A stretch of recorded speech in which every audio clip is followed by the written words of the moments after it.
With smart security, cameras, fire systems, and wellness. Online, customsecuritysystems.com or 927-5535 for custom security systems.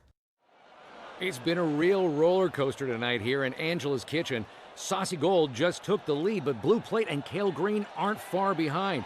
Wait, what's this? Red Tomato has just overtaken Kale Green and is in position to pass Blue Plate. Not quite in time because we have a winner. SW6370 Saucy Gold! Ask Sherwin-Williams and bring home the color of your team spirit.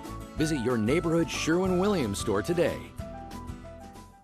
I like a bed that's really firm. I need something a little softer than that. Rest easy. With the Sleep Number 360 smart bed, you can both adjust your comfort with your Sleep Number setting. Can it really help me fall asleep faster? Yes, by gently warming your feet. Okay, but can it help keep us asleep? It senses your movements and automatically adjusts to keep you effortlessly comfortable. Sleep Number, proven quality sleep is life-changing sleep. And now save up to $500 on select Sleep Number 360 smart beds, plus special financing on all smart beds, only for a limited time. To learn more, go to sleepnumber.com. Special financing subject to credit approval. Minimum monthly payments required. See store for details. City Cafe is back. Get the gang back together and hit up brunch on Sundays. It starts at 10 o'clock. Enjoy hole-in-the-glass champagne and the best chicken and waffles in town. Curbside service is still available. City Cafe is located at the corner of O'Neill and George O'Neill. Join the tradition of City Cafe, where good friends meet. Picture this. You're trying to hire someone or buy something, and you click on their website, but it takes time to load and looks, well, horrible. What do? You probably move on. If you're concerned we're describing your website, you should call us. We're Gator Works. This is Skip Bertman, and as a coach for over 50 years and the father of 4 daughters, we've had a lot of happiness and accumulated lots of stuff. Dependable Storage wants your stuff. Now open in Baton Rouge. Visit DependableStorage.com. Many people are injured and can't afford to get the treatment they need because insurance companies won't pay until a case is closed. I'm attorney Spencer Callahan. I'd like to help. Spencer Callahan is the one to see. Call 387-2323. Offices in Baton Rouge. 104.5 WNXX Jackson, 104.9 KNXX Donaldsonville, and WDGL HD2 Baton Rouge. This hour is brought to you by Spencer Callahan Injury Lawyers.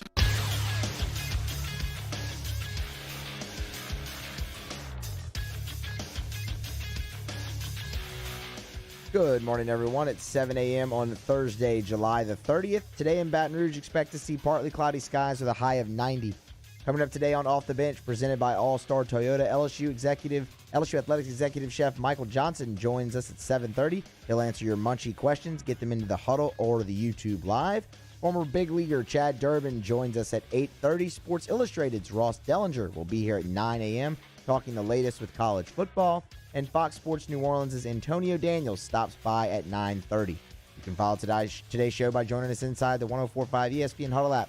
Brought to you by Bayou Ford on Twitter or Instagram at OTB_ESPN. Join us live on the YouTube stream, 104.5 ESPN channel. Make sure to subscribe to the Off the Bench YouTube channel and set your notifications. Hour number 1 of OTB starts right now.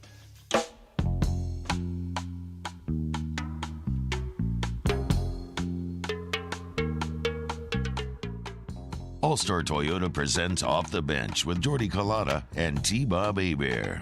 ESPN Baton Rouge, New Orleans, Alexandria.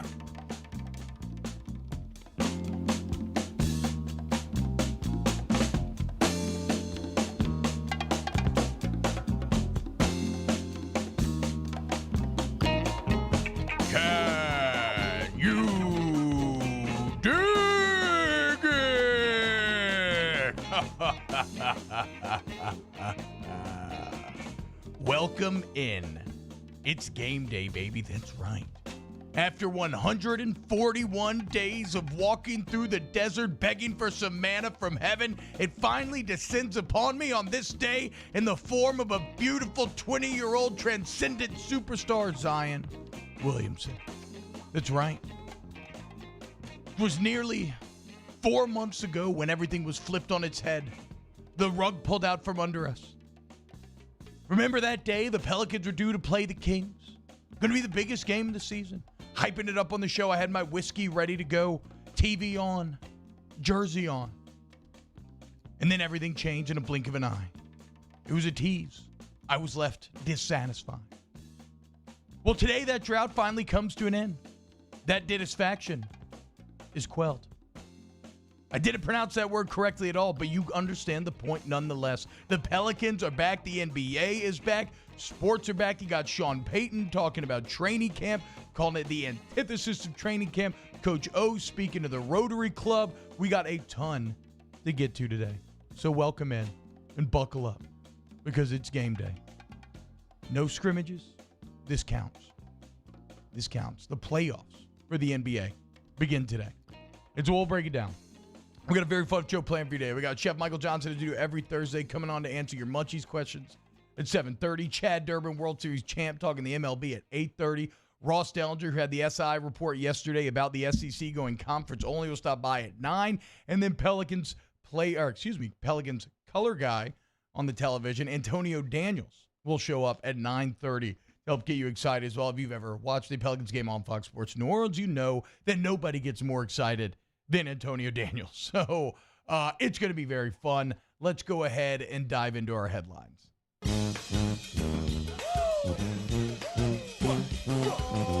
Headlines on Off the Bench. As I said, it's been 141 days since the Pelicans last tipped it off. And tonight, they will be the centerpiece as the NBA resumes, not with Giannis, not with LeBron, not with Lakers Celtics, but with your guy, Zion Williamson, as the featured centerpiece. Tonight at 5:30, the Pelicans will tip it off against the Utah Jazz, the first of 8 seeding games for the Pels. As I said, the NBA scheduled everything around Zion and featuring him. But the question is, will he be available? Here is what Alvin Gentry had to say yesterday. You know, he participated in the practice and done some things. You know, it's going to be a game time decision. You know, we'll talk about it again tonight. We'll talk about it again tomorrow. Obviously, it all depends on how he's feeling, but it'll be something that's going to be a game time decision anyway. The drama never stops. You think you're comfortable. You think, oh, yeah, Zion's definitely going to start. I think he will. We're going to have to wait until game time. Here's Zion Williamson about how he feels about being designated as a game time decision. I think it's what me and my team are going to look for, like what's best for me, for my future, and being safe. But if you know me, I want to hoop. That's just how I am. I'm never going to change. I'm going to want to hoop. As simple as that. Let the big man hoop, okay? That's off the bench's stance. Let the big man hoop. That's all we're asking for, AG. Come on, David Griffin. Give us a little bit. By the way, also, I should say, we will have Trajan Langdon, Pelicans GM, on tomorrow morning, too. So we can kind of pick his brain about this. That's going to be a ton of fun. In college football news, and you catch tonight's game, I should say, on TNT. Why would you, though? You got Fox Sports New Orleans right there. Or, even better, we'll talk to our guy Todd Graffinini. Turn on Fox Sports New Orleans. You can turn down the TV, turn up the radio, 100.3 ESPN. How about this? Some college football news. The ACC Board of Directors voted Wednesday to proceed with an 11-game football season that begins the weekend of September 12th. This would be a season that's a 10+1 setup where the ACC would play 10 conference games and then one non-conference game, be that against a big school or small school that is not codified as of yet. But the bigger piece of news in all of this is that Notre Dame, it's official, Notre Dame, at least for this season, will be joining the ACC. We'll talk about that coming up at 7:15. It's fascinating for multiple reasons. It'll be the first time in Notre Dame school history they've competed for a conference championship, and it gives us a bevy of excellent games, like weird matchups that you wouldn't normally see, obviously not the least of which is Clemson going to South Bend, which may have already actually been on the books. Either way, very excited for the ACC and Notre Dame this year. And so they become the third conference to go conference only. We kind of said when the Big Ten did this, it was only a matter of time, and it looks like the SEC may be, approaching that same time. As Ross Dellinger reported yesterday, that SEC athletic directors had already approved a 10-game conference-only schedule, and that today the SEC school presidents are due to meet about it. They may vote today. They may delay it till next week. But from where just how everything looks now today, it's very fluid. But it does appear that the SEC is likely heading towards a 10 games conference schedule. So what does that mean? What 2 games get added on? We'll talk about all that coming up next here on Off the Bench. And LSU football news. LSU coach Ed Orgeron was speaking to the Baton Rouge Rotary Club yesterday. And, he was asked about, what do you focus on? How do you get ready for a season in which there is so much fluidity, so much unknown. Here's what Coach O had to say. What about the season? Well, here's our mindset. Obviously, that's out of my control. I know it's in our control, is that we're going to prepare. We're preparing that we're going to kick off September 5th, and I'm going to have our team ready. We're not going to blink, and we're not going to change our mindset. If they move it back, if they change it, who cares? It doesn't matter. You call us at midnight, we'll go play in the pasture. The mindset of our football team, I think we have tremendous leadership. Obviously, we've been through some things here. We win the national championship. The COVID hits, several outside factors came into play. We had to have team meetings. It brought us closer. We had a great leadership. Our guys have not blinked. I think they've worked very hard. They're prepared, and we're ready to go. That is how that man is, 12-3, 12-4 in his last 15, 16 matchups with top 10 teams. It's the same mantra that he espoused throughout the entirety of last year and all the college football playoff drama and everything else. Just tell us where to play, okay? Just tell us when and where, and we'll be there. And LSU continues to hammer that home. In New Orleans Saints news, Sean Payton has hit over his camp opening press conference yesterday. Talked a lot about player conditioning, talked a lot about professionalism. Really, he drew a hard line yesterday. And it all has to do with professionalism, with personal responsibility, with taking care of your business both on and off the field, because this is going to be a tough year. It's going to be an odd year. In fact, he called this training camp the antithesis of training camp. And so that begs the question, Coach, without any preseason games, how are you going to evaluate this roster? The first thing is I would say we're not in training camp, if you will. There's nothing about this that's like training camp. We're going to approach it differently in that, we're going to have to evaluate, which we always do during the practice sessions. We can create environments which are more like a scrimmage environment in our padded practices. We'll have to do some of that, but this will be entirely different than what a training camp would be like. So I think one of the things is looking at it differently, and we're doing that as we begin to put together our schedule between now and when we open up at home versus Tampa Bay. Spectacular by Sean Payton there. I mean, he's so right. I think that we all become so comfortable, we become so set in our ways that even though this new schedule is nothing like a normal training camp, a lot of coaches, the temptation would be to approach it as such, to maintain what you know. Well, Sean Payton has been the antithesis of that stagnation his entire career, right? It's how he has stayed on top of the NFL, especially offensively. He is always evolving. He is always viewing things through different lenses. He's always changing. And that's exactly what he's referencing there, right? The best way to handle these unprecedented times, this unprecedented schedule, is with an unprecedented solution. That's a forward thinker. That's a leader that I want in charge of my NFL franchise. We'll get more Payton sound and talk more Saints in hour 2. If you can't tell, I'm hyped up. We got a great show planned for you today. Talking college football next, the new shape of college football as these Power 5 conferences begin to make some very big decisions. So it's Off the Bench on 104.5, 100.3, and 94.7 ESPN. Off the Bench with Jordy Cullata and T-Bob Hebert. ESPN Baton Rouge, New Orleans, Alexandria. What's going on, y'all? Go to centralplumbing.org for all your plumbing problems. 925-8552 is the number. Maybe you're a do-it-yourselfer, okay? Well, they have Central Plumb It Yourself, right? Any part that you could need for your pipes, for your toilet, whatever goes wrong, you could buy it right there. You go to the showroom, ask for D, been there since the early 80s, lead you exactly where you need.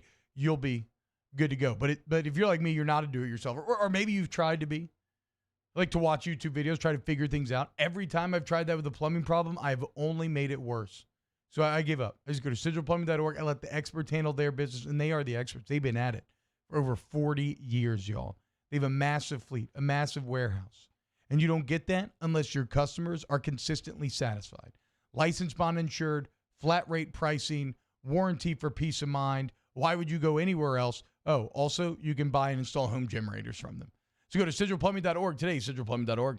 Off the Bench, hanging with Hester and Hanny. After further review and more are all live daily on the 104.5 ESPN Baton Rouge YouTube page. Subscribe now to interact with us inside the live chat. Find highlights for each show's channel and get notified whenever we go live.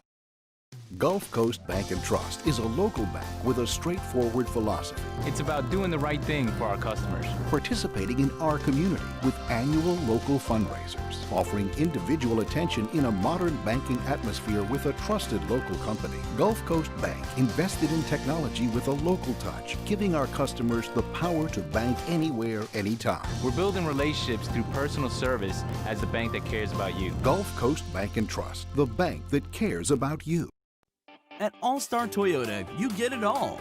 If you're in the market for an all-new Toyota vehicle, come see our friendly and knowledgeable sales team at All-Star Toyota. Located in Baton Rouge at the corner of Airline and Goodwood, we've been serving our community since 2005 by offering a large selection of new Toyota cars, trucks, and SUVs. Get behind the wheel of your dream car and take a test drive at All-Star Toyota today.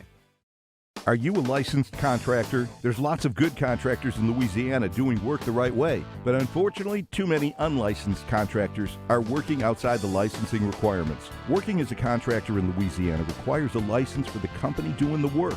The Louisiana State Licensing Board for Contractors wants to help you get licensed to allow you to conduct work legally. It's not difficult to get the license. We can help you. Go to lacontractor.org for more information. Licensed contractors, it's the law. Gulf Coast Office Products is a nationally recognized Savin office equipment dealer based right here in Louisiana. Over 100 employees strong, Gulf Coast has the boots on the ground to support all vertical markets from education, engineering, legal, and finance. With the latest in office technology from desktop to production segment units, Gulf Coast and Savin have the perfect fit for you. Call 225-756-2644. That's 756-2644 for Gulf Coast Office Products. I've been doing business with Luba for 25 years.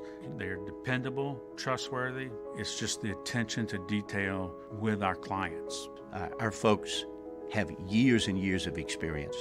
They're highly trained professionals. But many companies have that asset.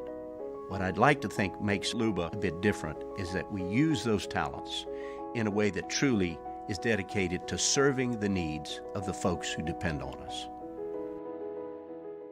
If I built a van, it would do more than haul. It would carry my entire business. I'd make it available in dozens, make not thousands of configurations. It would keep an eye on my fleet. And an eye out for danger. If I built a van, I'd make it available in diesel and gas. And I'd build it right here in South Carolina. Introducing the all-new Sprinter, starting at $33,790.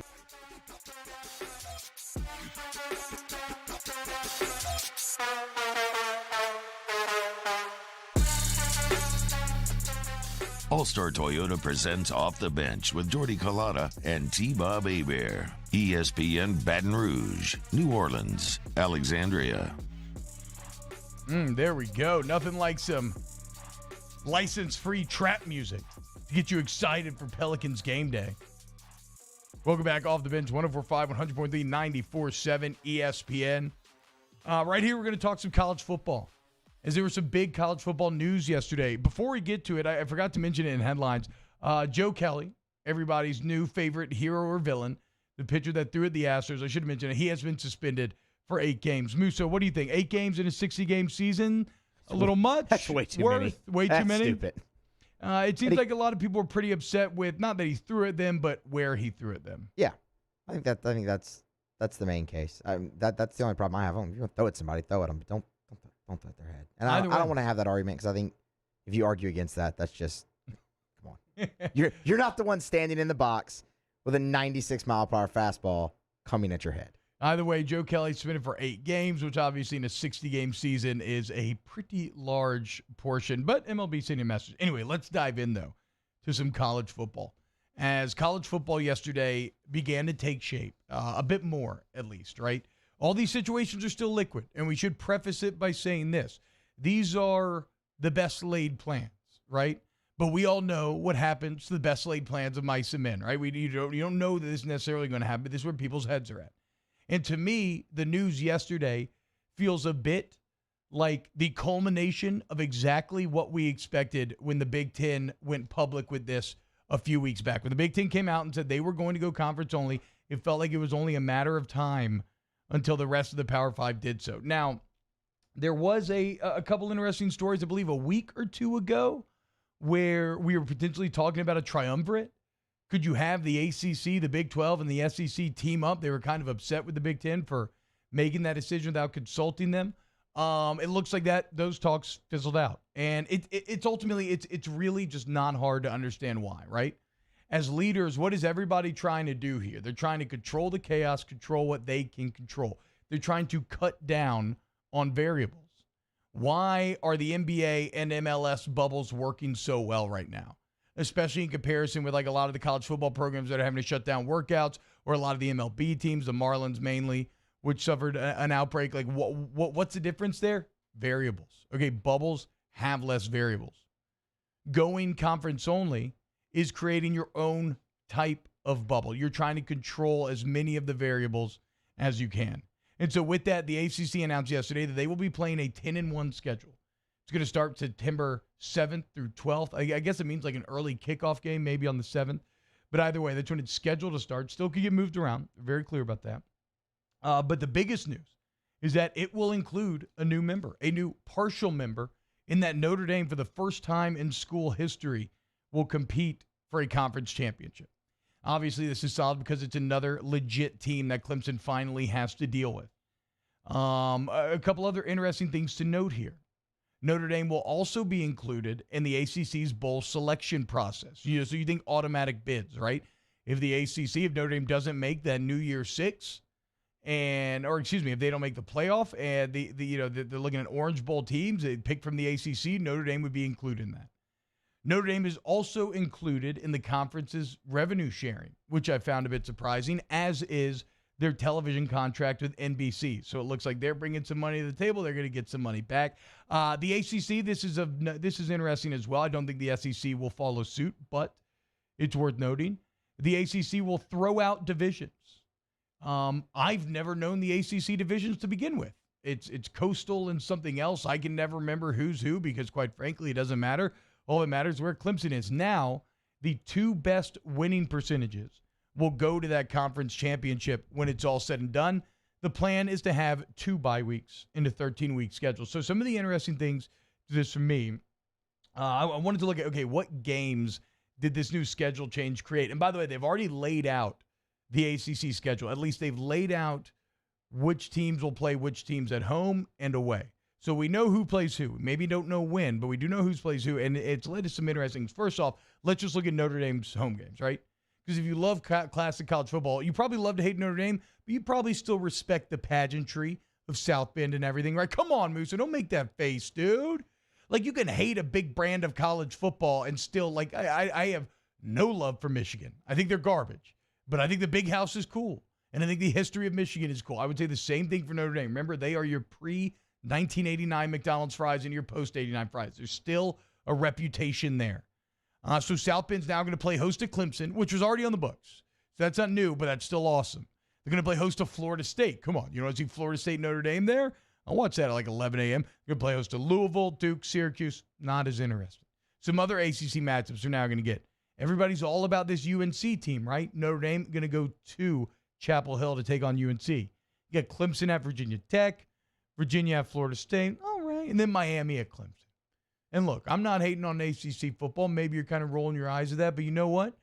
I love watching it. I maybe don't care who wins, and it may not be the most exciting, but it's like I said, it's like it's like going to get a McDouble or a McChicken, right? It's that quick fix. That's what watching an NC State game at 11 a.m. is. Maybe you throw a little money on it because you want to have some fun, start your day off right. I like it. And I'm excited for this new ACC schedule. I'm excited to see Notre Dame be a part of this conference, and you have to wonder, will it carry through going forward? So that's on the ACC front. There was also news on the SEC front. Not as official as the ACC news, but Ross Dellinger, who we'll talk to later in about an hour and a half, Ross Dellinger reported yesterday that the SEC is moving closer to a conference-only schedule for 2020 and saying that his sources, multiple sources, have told Ross that a majority of athletic directors have already approved this 10-game schedule. And now today, the presidents of the SEC will all meet. They will talk about it at length. They may vote today. They may wait until next week. That said, I think at this point it almost feels inevitable that a conference-only 10-game schedule would happen for the SEC. Now, you may be asking yourself, Tebow, You only play 8 conference games, right? What's the schedule going to look like? Who are you going to add? Ross Dellinger does say that, like, one of the thoughts here, and it's not guaranteed, but one of the thoughts would be to add the next 2 SEC games in your rotation. And this makes sense to me, right? You're already going to play all the teams in your conference. Now you get to play more of the teams from the other half of the conference, the teams that you don't normally get to see.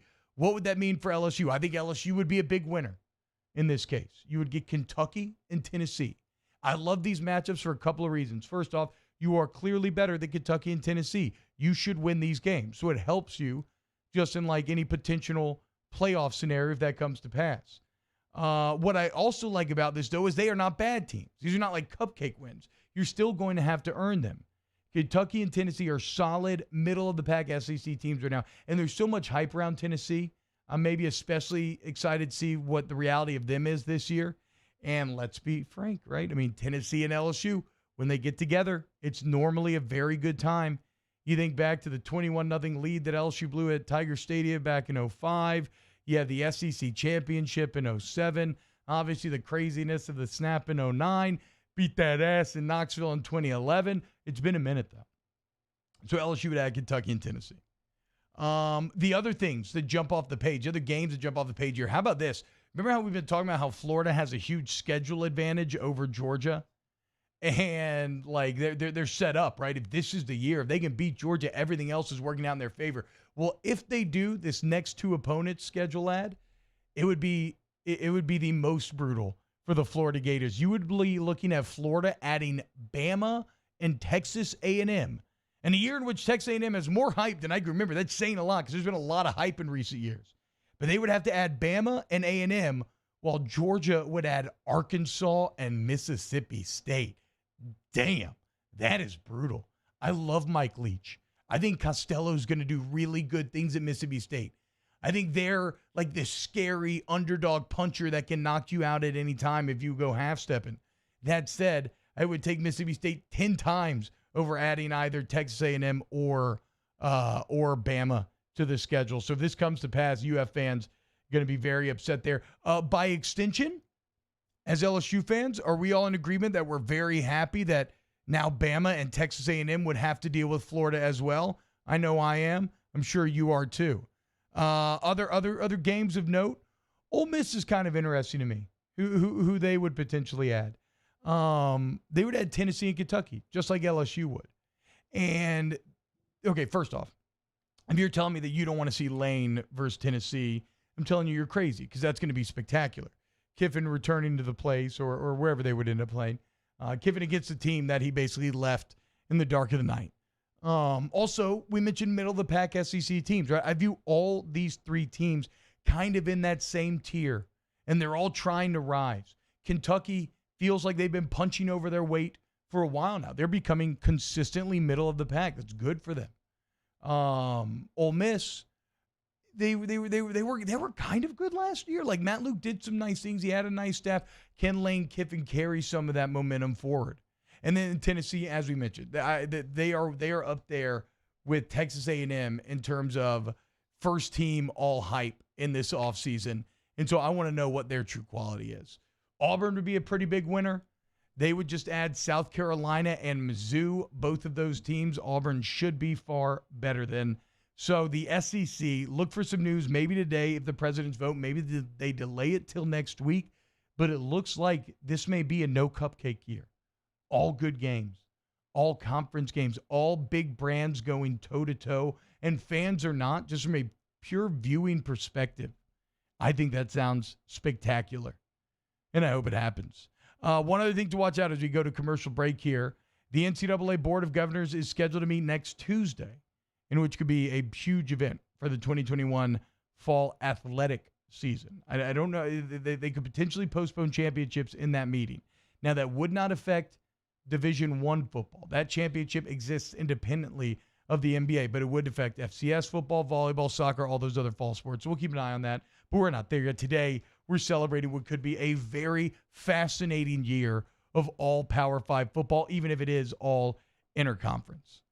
Coming up next here on OTB, we welcome in LSU Executive Chef Michael Johnson to answer all of your Munchies questions. Go ahead and get them in the huddle, and yeah, we'll answer all your culinary queries here on OTB. Off the bench with Colada and T-Bob. You already know what I love. You see it behind me each and every day here in the program. All-Star Toyota of Baton Rouge. Just got the new murdered out Mini. They went the extra mile. I said I wanted black exterior or interior. They put the black on the wheels as well. The deal that I got, incredible. The warranty coverage at a very affordable price, 72 months, 100,000 miles, the life of the car note. Anything breaks down, I don't lift a finger. So if you're looking to buy new, buy from All-Star Toyota Baton Rouge. Maybe you're looking to buy used. You get a Toyota certified used vehicle, you'll get things like a warranty that you only normally get on new cars. In the July 2020 deals are here. You want a Toyota Tundra? Get that truck you've always wanted. $4,500 customer cash. A new Toyota Camry, 0% APR financing for 72 months. What are you waiting for? Go to All-Star Toyota of BatonRouge.com, All-Star Toyota of BatonRouge.com. The NBA is back. The Los Angeles Lakers and the Los Angeles Clippers. Tip-off tonight, immediately following Jimmy Ott's Game Time at 8. The NBA is on 104.5 ESPN Baton Rouge. At All-Star Toyota, you get it all. If you're in the market for an all-new Toyota vehicle, come see our friendly and knowledgeable sales team at All-Star Toyota.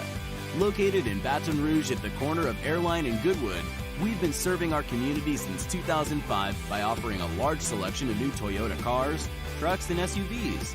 Get behind the wheel of your dream car and take a test drive at All-Star Toyota today. Gulf Coast Bank & Trust is a local bank with a straightforward philosophy. It's about doing the right thing for our customers. Participating in our community with annual local fundraisers. Offering individual attention in a modern banking atmosphere with a trusted local company. Gulf Coast Bank invested in technology with a local touch, giving our customers the power to bank anywhere, anytime. We're building relationships through personal service as the bank that cares about you. Gulf Coast Bank & Trust, the bank that cares about you. This is a house call. This is a follow-up appointment. This is a diabetes checkup. This isn't just more convenient care, it's more advanced care. This is innovating healthcare at Louisiana's #1 hospital, Auctioner. ServiceMaster Elite create clean, disinfected work environments. As a local business, we take pride in serving the New Orleans and Baton Rouge areas. Our cleaning protocols follow CDC and OSHA standards for healthcare settings, offices, senior living, restaurants, and industrial plants. Contact ServiceMaster Elite to get your operation ready for reopening with germ disinfection cleaning. ServiceMaster Elite, the trusted choice in professional cleaning since 1996. To all of our heroes working on the front lines of this COVID-19 pandemic, your bravery and selflessness represent the very best of us, and we want to say thank you. I'm asking everyone around the state to join me in celebrating the heroism of our healthcare professionals on the 19th of every month at 1900 hours, that's 7 p.m. Write a note of appreciation, make plans to donate to charitable organizations, or say a prayer. To learn more, visit 19thanks.org. Thank you, and God bless. Crime has serious consequences, but anyone can make a mistake. If you find yourself in trouble with the law, know that you have rights, and it's okay to demand them. The law offices of O.C. Brown are here to protect you and your rights. Felony or misdemeanor, DUI or drug charge. No matter what crime you're accused of, you still have rights. Let the law offices of O.C. Brown uphold them. Call 225-343-1111. Your law firm for a lifetime. Hey, it's Matt Moscona inviting you to join us for Thursday's AFR, presented by the Aesthetic Medicine and Anti-Aging Clinics of Louisiana. We'll find out about the SEC scheduling, and we got a full hour with Mike Detillier. Join us 3 to 6, 104.5 ESPN Baton Rouge. Cheesecake, munching on a cheesecake, munching on a cheesecake. Cheesecake. A cheesecake, gobble, gobble, cheesecake, gobble, gobble, cheesecake. Cheesecake. A cheesecake, gobble, gobble, cheesecake, gobble, gobble, cheesecake. Cheesecake. All-Star Toyota presents Off the Bench with Jordy Collada and T-Bob Hebert. ESPN Baton Rouge, New Orleans, Alexandria. Welcome back. OTB. Celebration Day. Sports are back. Very excited. We got football to talk about, basketball to talk about, and food to talk about. As we do every Thursday at 7:30, we welcome in quickly becoming one of my favorite people, LSU executive chef Michael Johnson. He answers all of your culinary queries. Chef Johnson, how you doing today, man? What's going on? I'm well, brother. Good, thank you. Okay, hey, so Chef Cullen, we're going to kick it off with your boy, Chef Cullen. He asked a question. You went fishing last weekend, right? We did. Okay, how was it? It was all good? You had a good time? Yeah, we hammered them. Yeah. So maybe you did, maybe you didn't. Here's what he wanted to ask you. When Chef Cullen asked, when I fell out of the boat into shark-infested water, was your first instinct to save me, or was it to see if I was better bait than the squid? Well, when anybody falls in the water, that's like chumming the water, so you get your line in the water. There you go. I ran into that when I went on that offshore trip 2 weeks ago. I ran into that for the first time ever. I'd never done that, try to fish in shark-infested waters. I think I hooked like 7 or 8 sharks. It was terrible. Very yeah, annoying. we had an 8-foot shark that was giving us hell. I actually lost one of my rods, snapped my rod in half. Damn. Okay, I didn't see no 8 foot though. I mean, that would be terrifying, dude. Okay, let's get to some of these questions. Chef, I did this last night. I want to know if I did it correctly. Best way to cook a steak not on the grill? It's funny you asked me that, T-Bob, because I woke up this morning thinking about cooking steaks. And this is absolutely one of my favorite ways to cook, not just steaks, but just kind of anything, really. I like cooking over an open fire, like setting a campfire and going out and kind of primal cooking just over open fire and trying to figure out a way to get it done. And if you have a grate or a skillet or, what it is, it requires a lot of finesse and moving the food closer and further away as it cooks. Just it takes a lot of finesse to cook over an open fire. It's challenging, and I think that's what I like about it. So what do you have? Just like a grate or something that you just throw over the flame to put the steak on? Yeah, absolutely. I mean, and sometimes you don't have a grate, but yeah, I take grates when I go camping, and you build it up some way off of logs or rocks or something that holds it up high enough, and then you let the fire burn down, or you stoke it up depending on how much heat you have or need, and you watch the food and you think about it. Yeah, I love it. Last night I did I've never been good at kicking filet, and I did it. I seared it for like 2 minutes, cast iron skill, high heat, 2 minutes each side. Threw it in the oven for 5 minutes at 415. Oh, yeah. It was perfect. Beautiful. Came Sounds out good. medium rare with a nice crust, a little Pittsburgh style almost. There you go. Okay, here we go. Hashtag Munchies. Have you ever eaten authentic Chinese food? I have. I've had a buddy who's passed on now, but his name was Grady Smith, and he had a friend, and he actually introduced Chinese crawfish tails to Louisiana, so he wasn't super loved by all Louisianans, but he had a buddy that was an authentic Szechuan chef that was in New Orleans, and we went down there one time and ate Szechuan food for about 3.5 hours, and it was an experience. Yeah. Okay, so you kind of hit on something that I wanted to ask you just personally, and that is when you go to a new area, right, and you have these recipes that are kind of set in cultural stone, like crawfish, like something like that. How do you decide when to experiment and when to try to evolve versus just respecting how it's done? And I don't know if it's going to be the answer you're looking for, but I think it's a personal decision. I think you have to feel the crowd, and if you are with a crowd of people that seem and feel adventurous, then you go for it. And if not, you play it safe and you stay with the rules and stick traditional. And I think it's almost an emotion that you feel at that moment when you just make the decision. All right, to hell with it. I'm going to throw this tradition to the wind and play around with it a little bit. And if they like it, great. And if not, you learn from it. Yeah, I would recommend anybody go try some Viet Cajun crawfish if you can get your hands on it. It's way different, but it is really damn good. Hashtag Munchies, better pizza, deep dish or New York thin crust? I like New York thin crust, and even more so, I'm a Neapolitan guy. I like a little charred burnt crust on it that Paul Allen had an open stove at his house, and I went out there and cooked with his chef Chet one day, and we cooked Neapolitan pizzas out there, and it was just one of the favorite things I've had. Dude, what does Paul Allen's house look like? Houses. I mean, yeah. Does it have its own zip code? It must be massive. Hashtag Munchies. How do I make a true New York thin crust pizza dough? I mean, it's less yeast. You're not looking for it to rise. You don't want to proof it. You just stretch it thin and cook it straight from cold instead of letting it sit out and warm too much, right? Because the warm, moist air and the yeast that go into it has the ability to make it rise, and you don't want it to rise. You want it to stay thin. Hashtag Munchies. What's your favorite buffalo wing sauce? That's tough because I like, when I order wings, I order about 6 different types of sauces. But I guess if I had one to choose, I like spicy garlic and a lot of garlic and a lot of heat. I love garlic. That's my favorite thing, dude. Hashtag Munchies. What food do the players request the most? I would probably encapsulate it in comfort food. Stuff that their parents have made for them, and a lot of Southern style greens, smothered greens, and fried shrimp or fried catfish, or fried foods a lot because they don't get that a lot. Smothered pork chops.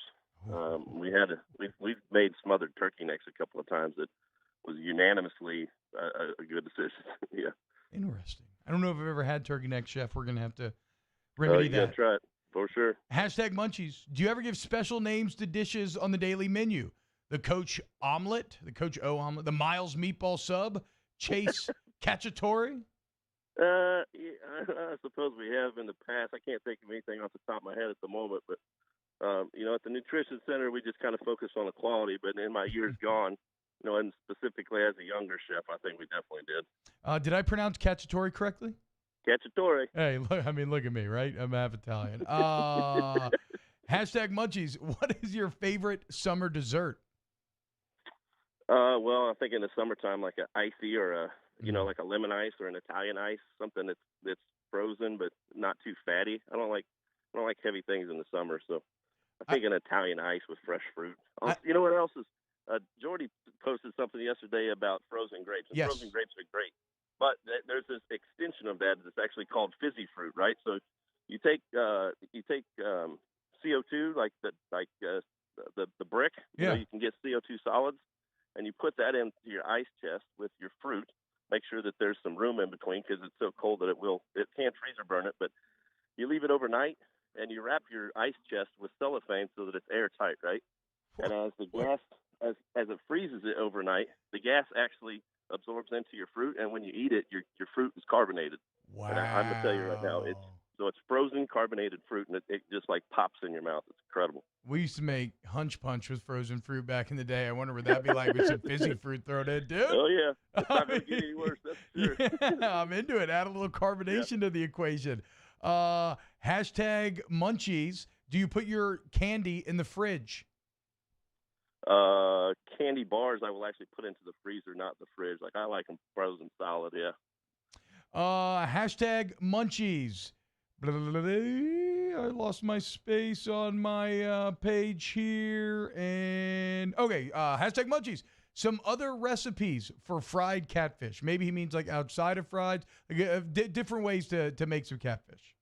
So, I think it's ingenuity, right? Like it's necessity. What do you have in the cabinet?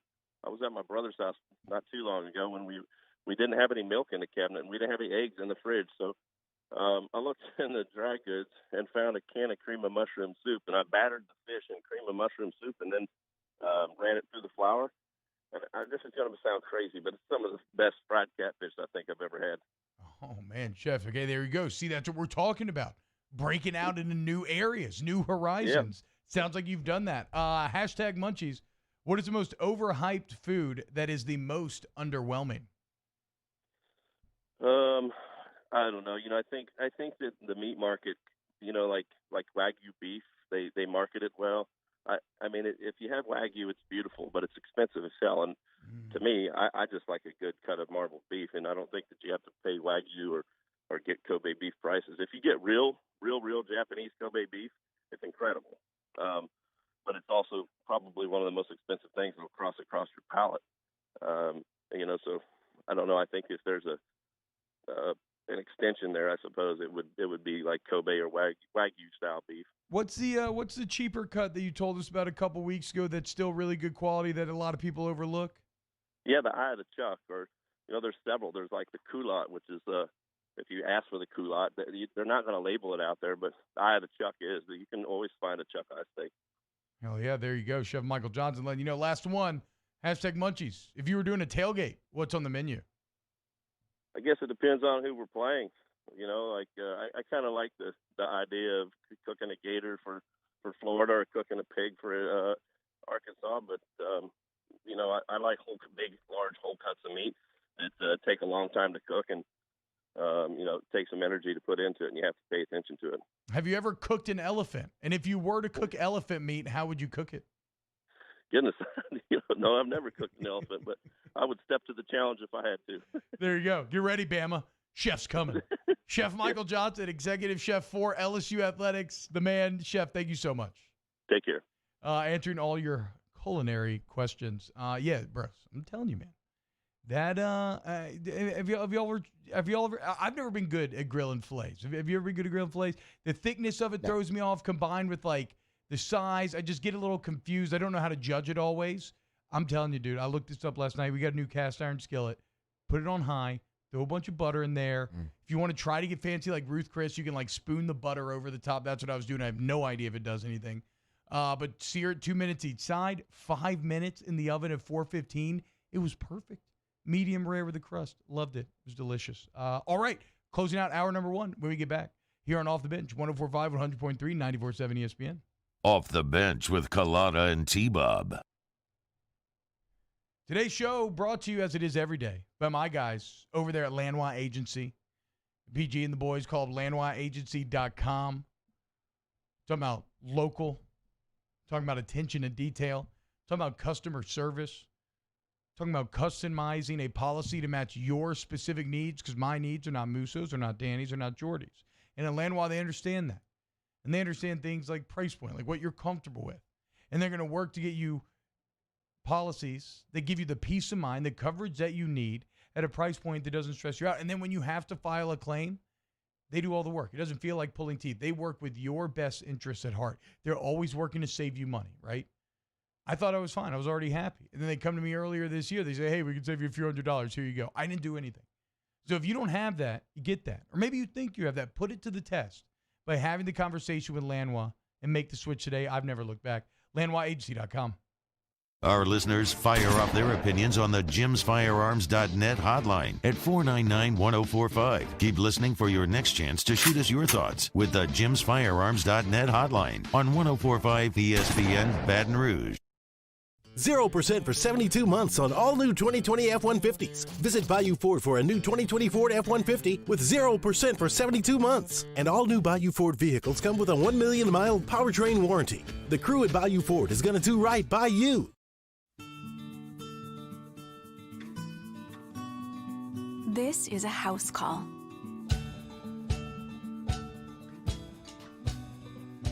This is a test result. This is a prescription refill. This isn't just more convenient care, it's more advanced care. This is innovating healthcare. Start your virtual visit today at Auctioner Health. Gulf Coast Bank and Trust is a local bank with a straightforward philosophy. It's about doing the right thing for our customers. Participating in our community with annual local fundraisers, offering individual attention in a modern banking atmosphere with a trusted local company. Gulf Coast Bank invested in technology with a local touch, giving our customers the power to bank anywhere, anytime. We're building relationships through personal service as the bank that cares about you. Gulf Coast Bank and Trust, the bank that cares about you. Are you a licensed contractor? There's lots of good contractors in Louisiana doing work the right way, but unfortunately, too many unlicensed contractors are working outside the licensing requirements. Working as a contractor in Louisiana requires a license for the company doing the work. The Louisiana State Licensing Board for Contractors wants to help you get licensed to allow you to conduct work legally. It's not difficult to get the license. We can help you. Go to lacontractor.org for more information. Licensed contractors, it's the law. Gulf Coast Office Products is a nationally recognized Savin office equipment dealer based right here in Louisiana. Over 100 employees strong, Gulf Coast has the boots on the ground to support all vertical markets, from education, engineering, legal, and finance. With the latest in office technology, from desktop to production segment units, Gulf Coast and Savin have the perfect fit for you. Call 225-756-2644. That's 756-2644 for Gulf Coast Office Products. At All-Star Toyota, you get it all. If you're in the market for an all-new Toyota vehicle, come see our friendly and knowledgeable sales team at All-Star Toyota. Located in Baton Rouge at the corner of Airline and Goodwood, we've been serving our community since 2005 by offering a large selection of new Toyota cars, trucks, and SUVs. Get behind the wheel of your dream car and take a test drive at All-Star Toyota today. Prompt, professional, reliable.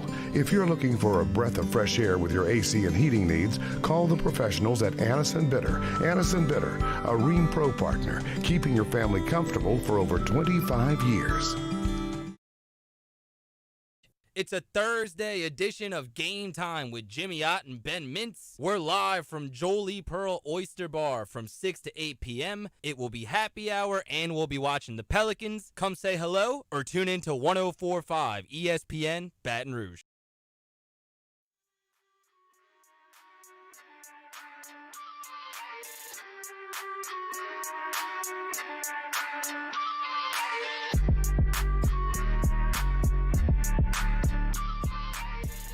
All-Star Toyota presents Off the Bench with Jordy Collada and T-Bob Hebert. ESPN Baton Rouge, New Orleans, Alexandria. Welcome back, OTB. Game day, baby. Got my Zion jersey on. How do y'all feel about adults wearing jerseys? I know that this is something that many people feel passionate about. By the way, my Ronald Acuna t-shirt jersey came in. Love it. So I you have it at home. You got hosed at the plate last night. I've fallen off the last 2 days. I got to get back on it this weekend. It wasn't even close. It's back. They won, but he was thrown out by a mile. Kids are kicking my ass this week. I don't know why. Anyway, how do y'all feel about wearing jerseys as an adult? I don't like it. Wow. I'm not going to stop anybody from doing it. I appreciate your honesty, given that I'm seated 10 feet away from you. If you want to do it, do it. I wouldn't do it. You gonna wear Mookie Betts jersey? Well, I wouldn't. My bad. I guess not, actually. He's still my favorite player, but no, I'm not going to put on a Dodgers jersey either. Would you wear a Alex Bregman LSU jersey? No, I wouldn't. I actually like wearing baseball jerseys. Like, I'm not even like a huge MLB fan, but I like baseball jerseys the best. I will actually back you up here, Danny, because I know I give you crap all the time about your Dodgers and your Yankees hats, but it does seem like you're doing that just for pure aesthetics over actual cheering interest. Yeah. So do you have a favorite baseball jersey? Like, what pops the most? I have a Kershaw jersey. Also have big Dodgers guy, dude. I mean, I'm telling you, dude, big Mookie Betts guy over there. No, just Kershaw and the only real baseball jersey I ever owned randomly was a Bobby Higginson jersey for the Detroit Tigers. But no, I don't know, man. My jersey wearing, it comes from the same place that like how I approach my T-shirts, right? I'm a huge nerd. I like to wear a lot of my interests on my sleeve. So if I'm in like League of Legends at the time, I wear a League shirt. I have a ton of Star Wars shirts that I wear all the time. I had a Zelda shirt I liked for a while, a Blood Bowl shirt that I liked. I just like kind of publicly putting it out there because I cannot tell you how many times it starts great conversation. You talk to somebody else who's a big fan of the same thing that you're wearing on your chest. You have a good time. Maybe you meet somebody that ends up being a real friend. Maybe it's just a great friendly interaction with the stranger. But I'm a big fan of jerseys. And look, man, like, sports are not serious. It's all about fun.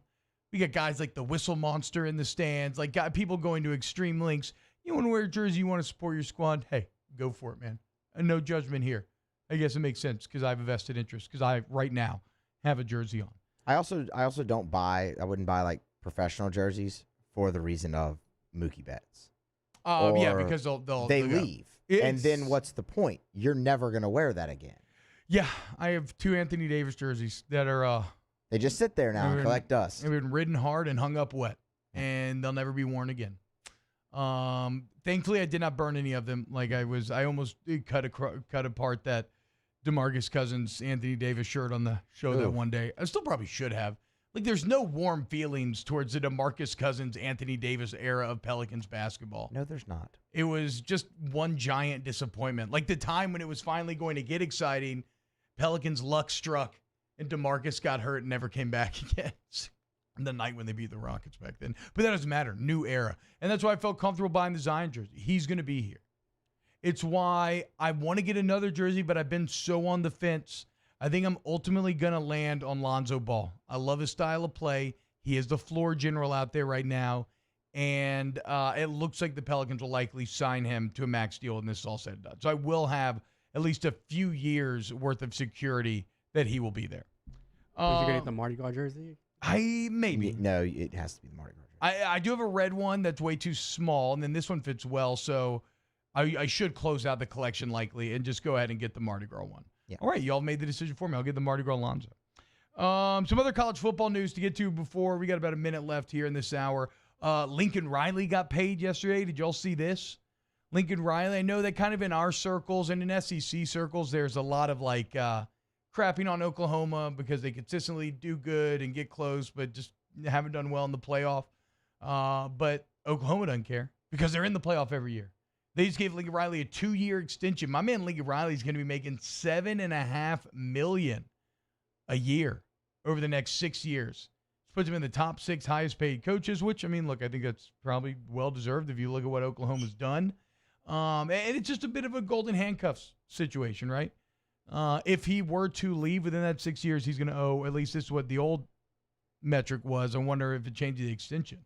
But he'll owe over 20% of his remaining guaranteed money to the school. So OU's going all in, man. On top of extending Riley, they extended every single assistant on staff through 2022, which I didn't realize this.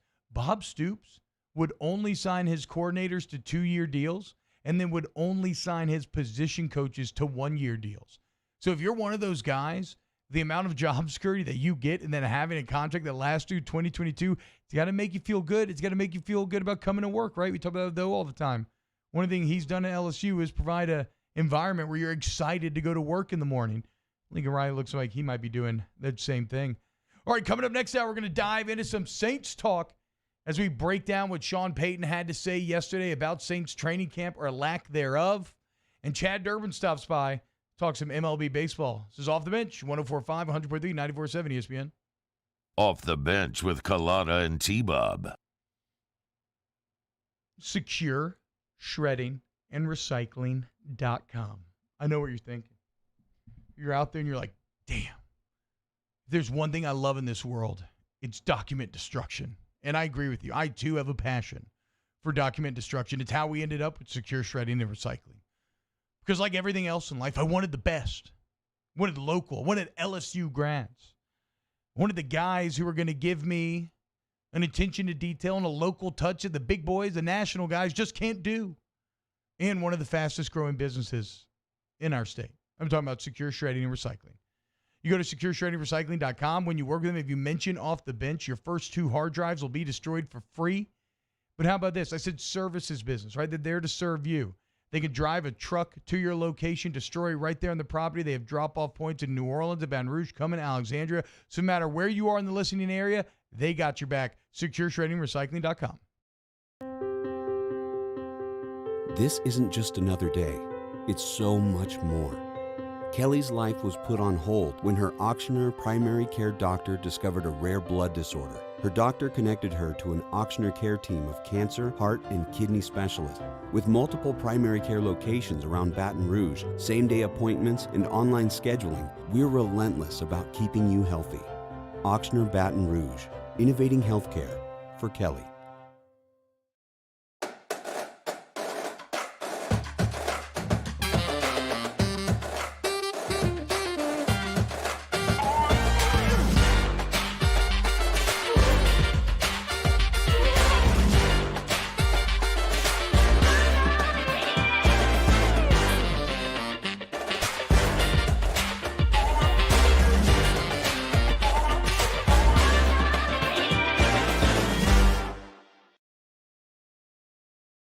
Gulf Coast Bank and Trust is a local bank with a straightforward philosophy. It's about doing the right thing for our customers. Participating in our community with annual local fundraisers, offering individual attention in a modern banking atmosphere with a trusted local company. Gulf Coast Bank invested in technology with a local touch, giving our customers the power to bank anywhere, anytime. We're building relationships through personal service as the bank that cares about you. Gulf Coast Bank and Trust, the bank that cares about you. ServiceMaster Elite create clean, disinfected work environments. As a local business, we take pride in serving the New Orleans and Baton Rouge areas. Our cleaning protocols follow CDC and OSHA standards for healthcare settings, offices, senior living, restaurants, and industrial plants. Contact ServiceMaster Elite to get your operation ready for reopening with germ disinfection cleaning. ServiceMaster Elite, the trusted choice in professional cleaning since 1996. To all of our heroes working on the front lines of this COVID-19 pandemic, your bravery and selflessness represent the very best of us, and we want to say thank you. I'm asking everyone around the state to join me in celebrating the heroism of our healthcare professionals on the 19th of every month at 1900 hours, that's 7 p.m. Write a note of appreciation, make plans to donate to charitable organizations, or say a prayer. To learn more, visit 19thanks.org. Thank you, and God bless. Crime has serious consequences, but anyone can make a mistake. If you find yourself in trouble with the law, know that you have rights, and it's okay to demand them. The law offices of O.C. Brown are here to protect you and your rights. Felony or misdemeanor, DUI or drug charge. No matter what crime you're accused of, you still have rights. Let the law offices of O.C. Brown uphold them. Call 225-343-1111. Your law firm for a lifetime.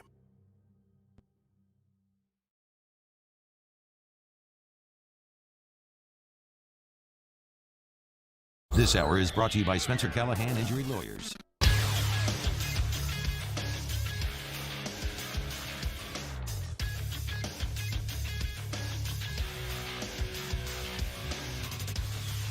Good morning, everyone. It's 8 a.m. Thursday, July the 30th.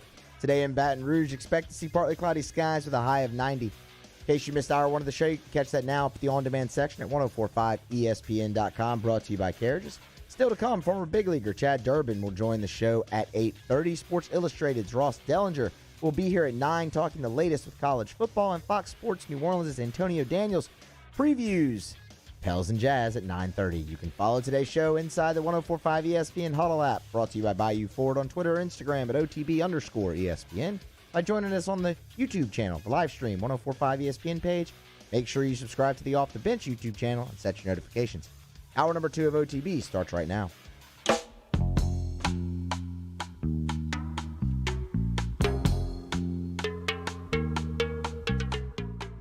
All-Star Toyota presents Off the Bench with Jordy Collada and T-Bob Hebert. ESPN Baton Rouge, New Orleans, Alexandria.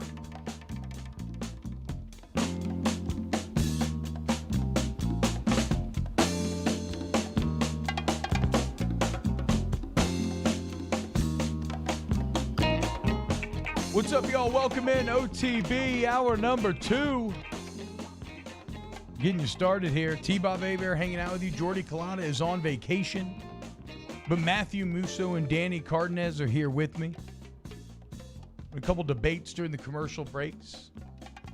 Cheetos or cheese puffs? I'm on the puffs. Musso's on the crunch. Danny, you never answered. What do you want? Crunch? Crunch. Oh. I just don't know what it is. I can't judge it, man. I like both. They're both good. They're both very good. I love to lick my fingers after. I'm not a proud man. But that said, puffs just do something crazy to me. I don't know what it is. It's like that once you pop, you can't stop Pringles tagline, but applied en masse. I ate 2 family-sized bags of puffs when inebriated at a friend's house last weekend. It's a lot of puffs. Also, Musso raised a point that I completely agree with. Golden Oreos are the superior Oreo. Yes, absolutely. Danny disagrees, but they are delicious. Like little vanilla treats, little clouds of taste that when you place them in the milk and put them on your tongue, you basically have an orgasm in your mouth. You don't even need milk.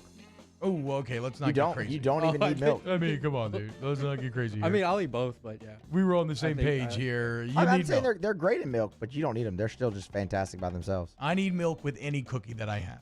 Really? Yes. Yes. It takes it to the next level. Give me double stuff. Never do a thing halfway. You know what? As I get older, yes, I was all about double stuff and then mega stuff. As I get older, The mega stuff's I'm that's finding it dangerous. a little overwhelming. It's a little too much sugar. Your digestive system starts working a bit differently as you age. Things become a bit more uncomfortable. Turns out if you eat the entire bag of golden Oreos in one night, that you're setting yourself up for a terrible time later on.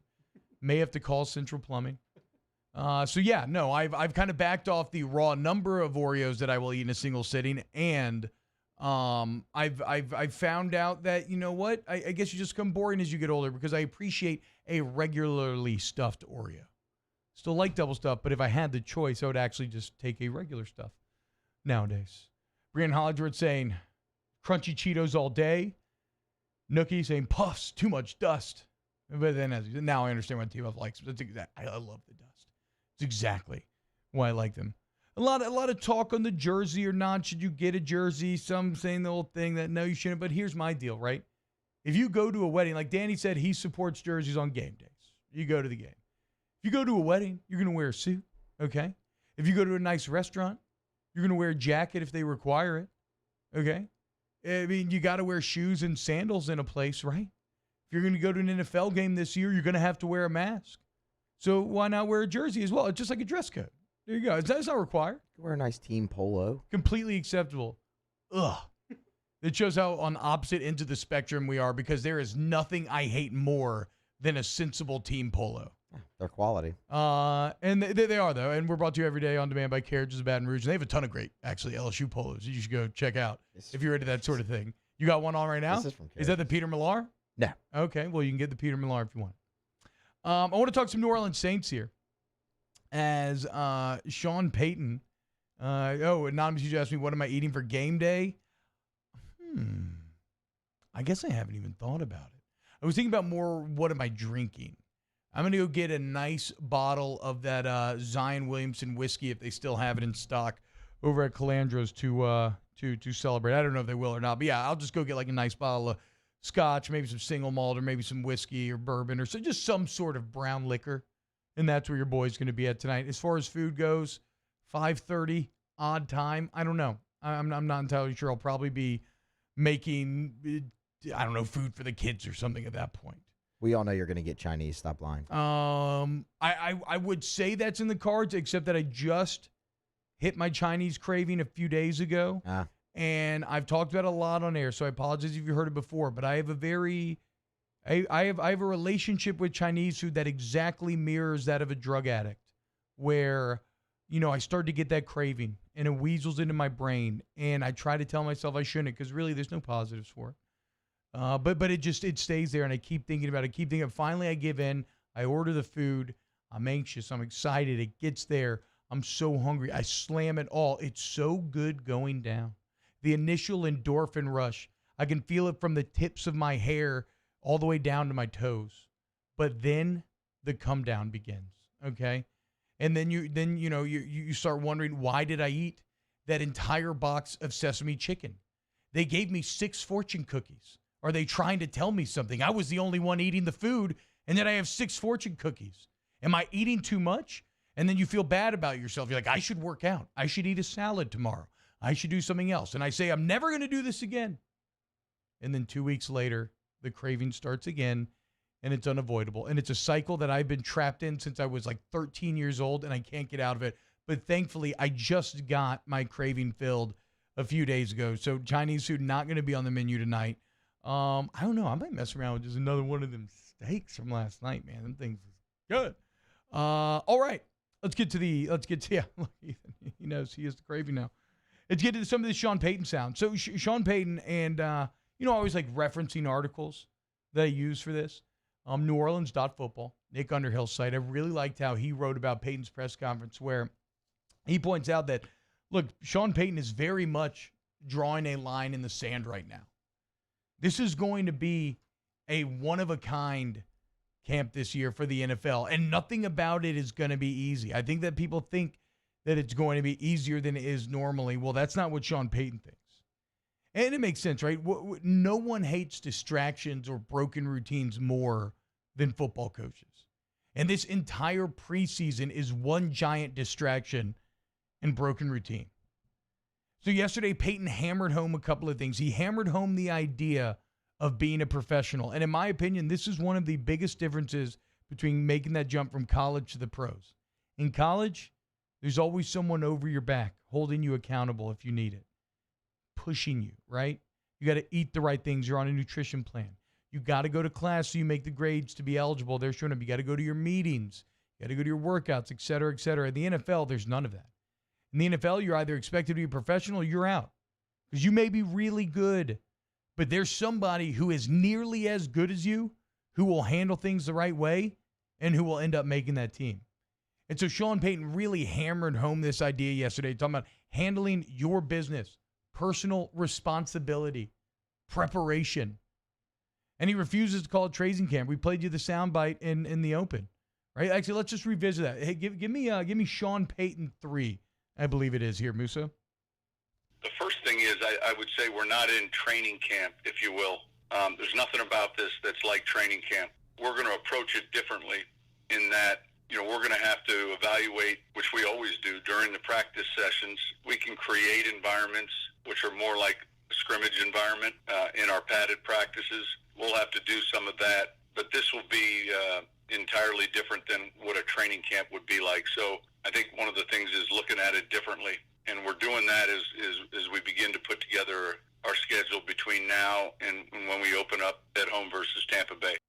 As I said earlier, unprecedented times call for unprecedented solutions, right? Creative thinkers, guys who are going to look at a situation and not care how you've always done it. They're going to look to evolve and do something new. Sean Payton's done that consistently offensively in his time.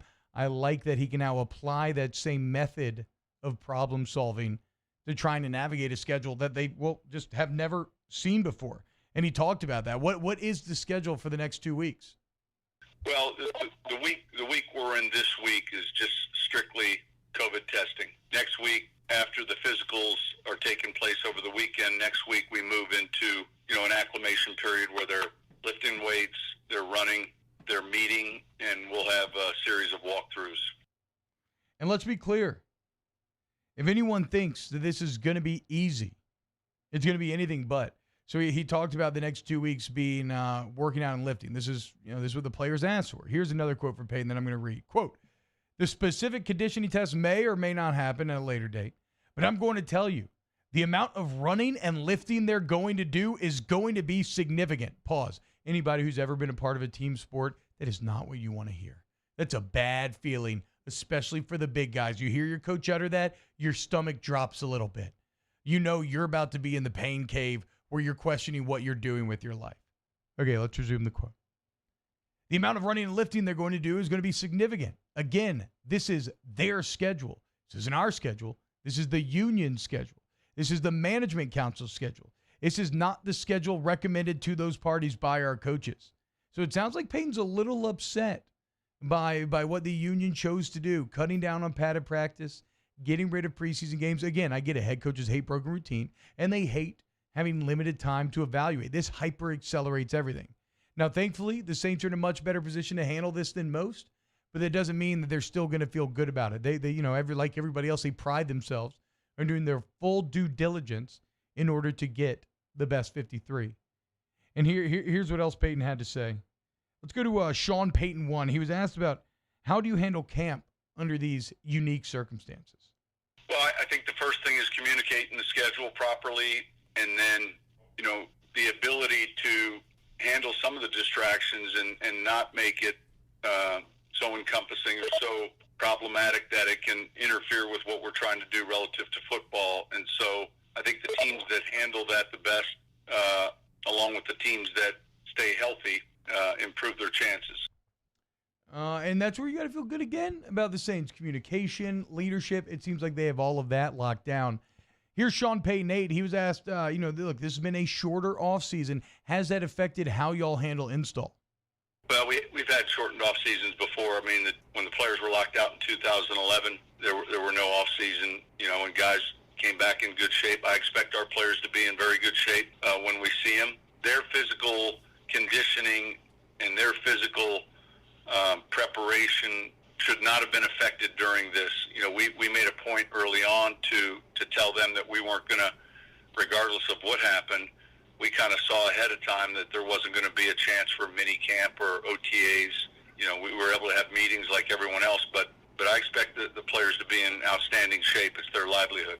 Yeah, it sounds like exactly right. It's their livelihood.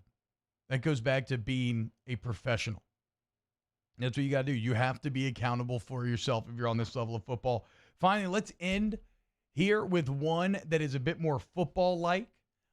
This is not to do with any conceptual stuff about schedule or anything. Look, if you look at last season, Saints drafted Eric McCoy. He did very good at that center position. Now, he did have the second most penalties in the league for a center, but overall he graded very well, and yet still the Saints go this year, and they draft Cesar Ruiz. Sean Payton was asked about how he manages to, or how he plans to employ those two high draft picks. Look, we'll meet on that, visit with them, practice, rotate those guys, move them around. We'll have a plan, and I'm sure by the time we start the regular season, we'll have ironed out some of those question marks, and that's just one of many. Practice. Yes, AI. We're talking about practice. I mean, practice in this preseason will be more important than it's ever been before. And it's already very important for everybody trying to make the bubble. But it's going to be tough this year. Payton says they're going to scrimmage. They're going to practice harder because they have to make up for that lack of preseason evaluation. No preseason games. They're going to look to make that up on the practice field. So an unprecedented season begins today, begins this week for the NFL and for your New Orleans Saints. All right, coming up next, we'll get into some other NFL news. Wait until you hear who Lamar Jackson could potentially be teaming up with in Baltimore. This is Off the Bench, 104.5, 100.3, 94.7 ESPN. Off the Bench with Jordy Cullata and T-Bob Hebert. ESPN Baton Rouge, New Orleans, Alexandria.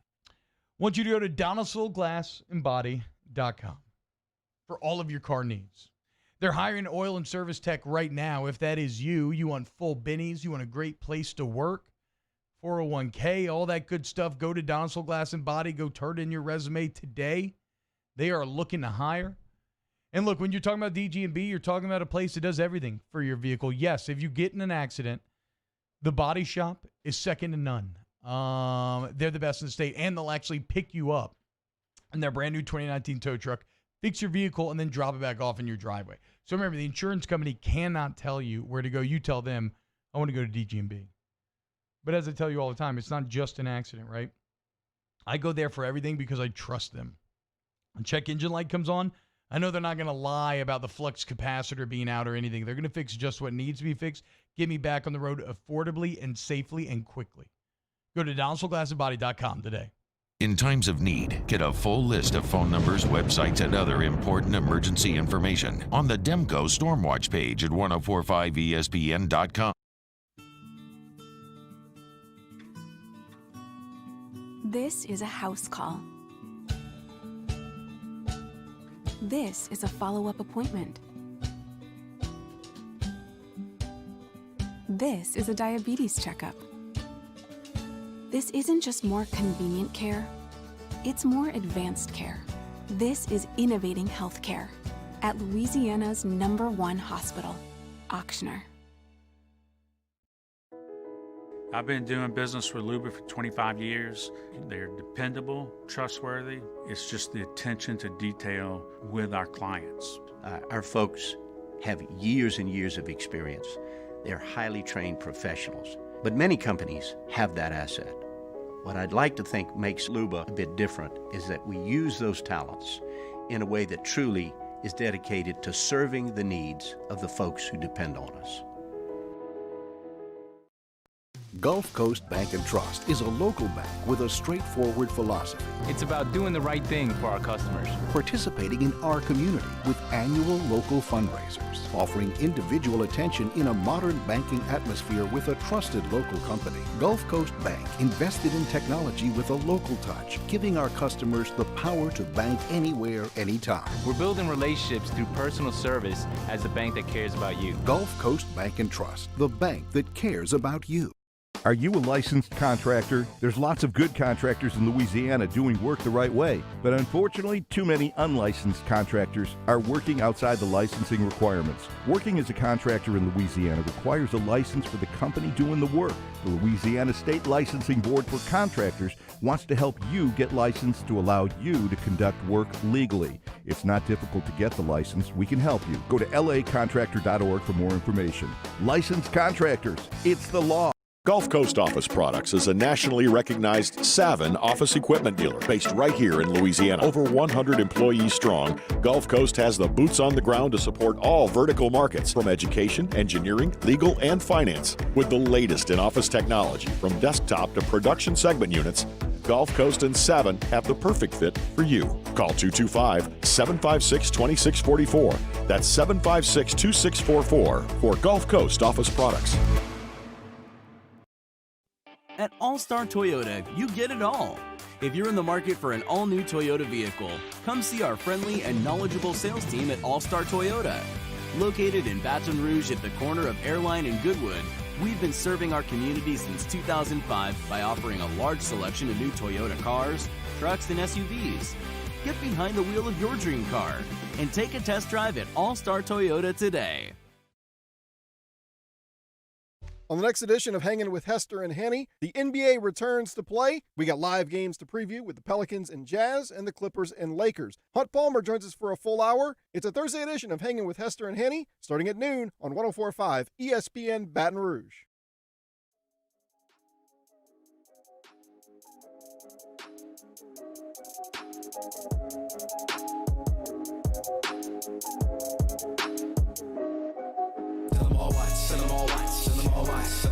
Get about my way, it's here on lock, it's here on lock. We roll with the winners, and if you a winner, then you with the squad, yeah. We coming to get it, you ready or not? All-Star Toyota presents Off the Bench with Jordy Collada and T-Bob Hebert. ESPN Baton Rouge, New Orleans, Alexandria. Welcome back. OTB 104.5 and 104.3, 94.7 ESPN. The NFL came out with their final 10 of the top 100 list, and it was interesting.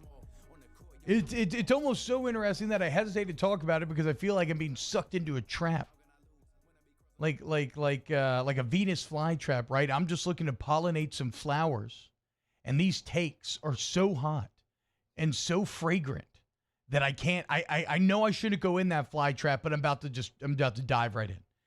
So your NFL top 100 players of 2020 are as follows: Derrick Henry at number 10, kind of surprising there. Stephon Gilmore at 9, no surprise there. DeAndre Hopkins at 8. George Kittle at 7. Christian McCaffrey at 5. Christian McCaffrey at 6. Michael Thomas at 5, coming in above D-Hop. Shout out. Agreed. Patrick Mahomes at 4. What? Aaron Donald at 3. Russell Wilson at 2. Lamar Jackson at 1. Why this is interesting is that my initial instinct was to be like, okay, well, this was made just to suck me in, just because the takes were so fragrant. But then you come to find out, no, this is voted on by NFL players. This is a list decided by their peers. And so it's probably not one-to-one. And even that comes with its own sort of kind of caveats, right? Like, how many of these players suffered directly at the hands of Mahomes last year? Are you a little salty about it? He's getting all the love. Do you go the opposite direction because of that? Because it's kind of natural for you. Because as far as it sits with me, boys, I don't know how you could make a top 100 list right now and not have Patrick Mahomes as your number one guy. It seems absurd. I think Mahomes is 1. Look, Lamar Jackson at 2, I'm down for. NFL MVP. He's younger than Joe Burrow. His improvement from year 1 to year 2 was spectacular. But you cannot tell me today that if you line up on a football field that you are more threatened by Lamar Jackson than you are Pat Mahomes, right? You are absolutely correct. to have not just one, two quarterbacks in front of Patrick Mahomes. Yeah, maybe that's the even crazier part is having two QBs ahead of him. And look, Russell Wilson's incredible too, and that's probably what the NFL players are telling you. He's also very well liked, so that could help. But maybe they're saying, well, Russie always doesn't get the love that he does. He doesn't have a ton of weapons. Kind of just carries that Seahawks offense up by its bootstraps. And I think Russell Wilson is as favored as anyone to be MVP next year. But he can't be over Patrick Mahomes right now. I said a couple weeks ago, any list that doesn't start Mahomes 1, Wilson 2, to me, is invalid. Now, maybe I backed off that a little bit because I can take Jackson at 2. Hell, I can take Aaron Donald at 2. I mean, he is by far and above the best at his position. And all of this is a bit odd because football's weighted towards the quarterbacks. And so maybe you take that into account, maybe you don't. I think it is what it is. A successful quarterback is your greatest path to success in football. It's the most important position. And therefore, it should end up at the top of these lists. So it's kind of funny there because on one hand, I love this list. It is Mike Thomas at 5, highest rated receiver, over Julio, over D-Hop, legitimate list. But then it has Mahomes at 4, illegitimate, cannot count. But it's the number one guy that I want to talk about a bit because some interesting news coming out of Baltimore. As Lamar Jackson, your reigning NFL MVP, has been working out with Antonio Brown this offseason. Now, of course, if you watched the Ravens last year, you probably saw Marquise Hollywood Brown from Oklahoma. He was a rookie last season, 46 grabs, nearly 600 yards, 7 scores, a true deep threat. Lamar says they've been practicing deep balls all offseason. He's ready to go. Well, Hollywood Brown and Antonio Brown are cousins. And all three of these guys worked out together this summer. And listen to this quote that I'm going to read from Lamar Jackson. He's talking about Antonio Brown. And as we go into this quote, I want you to have this context. Jeff Zrebick covers, and I don't know if I'm saying your last name correct, Jeff, I apologize. He covers the Ravens for The Athletic. And the quote that I'm about to read, the reason why it's so significant is because you got to understand Lamar Jackson normally keeps answers very straight out of the Drew Brees QB playbook, right? It's not to say that it's fake because I think there's a lot of sincerity and legitimacy there when these people talk about, well, we just need to find the best teammates to win games and this stuff's out of my control. I'm just focused on working hard and all these things. Like we kind of roll our eyes at that stuff, but a lot of times it's true. It's how they approach the situation. But it also has the dual benefit of not making any waves, which is why it's a bit surprising to hear Lamar Jackson say this, quote, talking about Antonio Brown. That's the type of guy we need in our locker room. I feel like the locker room here is different than any other locker room. It's a brotherhood going on. None of that outside noise. It's strictly inside. We worry about each other. We worry about what we have going on. We want to win. And I can tell in him he wants to win. He wants to play ball. And so here you have Lamar Jackson publicly advocating, publicly making waves for a very controversial figure. And look, for what it's worth, maybe the Ravens are the best landing spot for Antonio Brown if he gets cleared by the NFL. I mean, John Harbaugh's always been good at keeping together a solid locker room. We know Mark Ingram is in that regard. He was great in the Saints locker room. I think Lamar Jackson, if you look at him and Ingram's relationship, he obviously has the full support of that locker room. Look at the NFL Top 100 that we just talked about, voted on by fellow players. Having a family member there would probably help AB. So, yeah, maybe it's a good locker room for him. But that said, the Ravens do have to be worried about the dual-edged nature of this potential signing, right? Because if you sign him, imagine what it would be like teaming Lamar up with the Browns, with Antonio Brown, one of the most dangerous receivers on the field that you have seen in recent memory. I mean, when he got in all of his drama and his career just completely arrested and came to a halt, he was putting up Hall of Fame record-breaking type of numbers. Antonio Brown would be on the revenge path. Think about when they had to play the Steelers twice a year. So you team up Lamar, Antonio Brown, and then Marquise Hollywood Brown. That could be very good on the field. But in that same token, the Ravens have to be aware of how this would look publicly. Antonio Brown has some nasty allegations against him. And given the Ravens' specific history with Ray Rice, if they were to engage in this signing, look, that's fine. But you got to understand that you open yourself up to some criticism. And so here the Ravens front office sits at a bit of an impasse. And ultimately, a lot of this hinges on what the NFL decides to do. Thus far, the Ravens front office, they've been kind of wishy-washy. Like, yeah, he's interesting. We're always looking to upgrade, et cetera, et cetera. But right now, The Ravens have their star quarterback, a guy who won NFL MVP at a younger age than this year's #1 draft pick. And that MVP, your future superstar, the guy you're building everything around, is sitting there telling you he wants this guy. Except the guy that he wants from a PR standpoint and potentially a locker room standpoint is a nightmare for you as a front office. What do? We'll have to wait and see what the Ravens do. Coming up next here on Off the Bench, we got Chad Durbin talking some MLB baseball. That's right, baseball is back. We'll ask him about Joe Kelly, as well as his first takeaways from opening weekend and everything in between. This is Off the Bench, 104.5, 100.3, and 94.7 ESPN. Off the Bench with Kalana and T-Bob. We just talked about top 100 players, right? A bunch of all-stars on that list. Well, there's a reason why All-Star Toyota uses the name All-Star, why the All-Star family with over 13 brands in the Baton Rouge area uses the name All-Star. And that's because they go above and beyond the competition. They stand out. And they got some great July 2020 deals. You want 0% APR financing for 72 months, a new 2020 Camry, you got it. 0% APR financing for 60 months, a new Avalon, you got it. $2,000 customer cash on a Corolla, $4,500 customer cash on a Tundra. Maybe you don't want a new car. You can get a Toyota certified used vehicle, and you can get things that you normally only get with new cars, like a warranty. So if anything breaks down, you don't have to stress about it. They got it. They got it. A small fee for peace of mind. I just bought my new car. First time I bought a car in a long time from All-Star Toyota Baton Rouge, and it was a great experience, and I'll be back. AllStarToyotaBatonRouge.com. We opened up the playbook and expanded our coverage. Listen daily in high definition on 98.1 HD2. We are 104.5 ESPN Baton Rouge. At All-Star Toyota, you get it all. If you're in the market for an all-new Toyota vehicle, come see our friendly and knowledgeable sales team at All-Star Toyota. Located in Baton Rouge at the corner of Airline and Goodwood, we've been serving our community since 2005 by offering a large selection of new Toyota cars, trucks, and SUVs. Get behind the wheel of your dream car and take a test drive at All-Star Toyota today. Citizens Bank is proud to bring you the Fan of the Week. But during these times with no fans, Citizens Bank is switching its support to the Banking on BR campaign to raise money for the Baton Rouge Food Bank. You can help out by visiting brfoodbank.org or bankingonbr.com. This isn't just another day. It's so much more.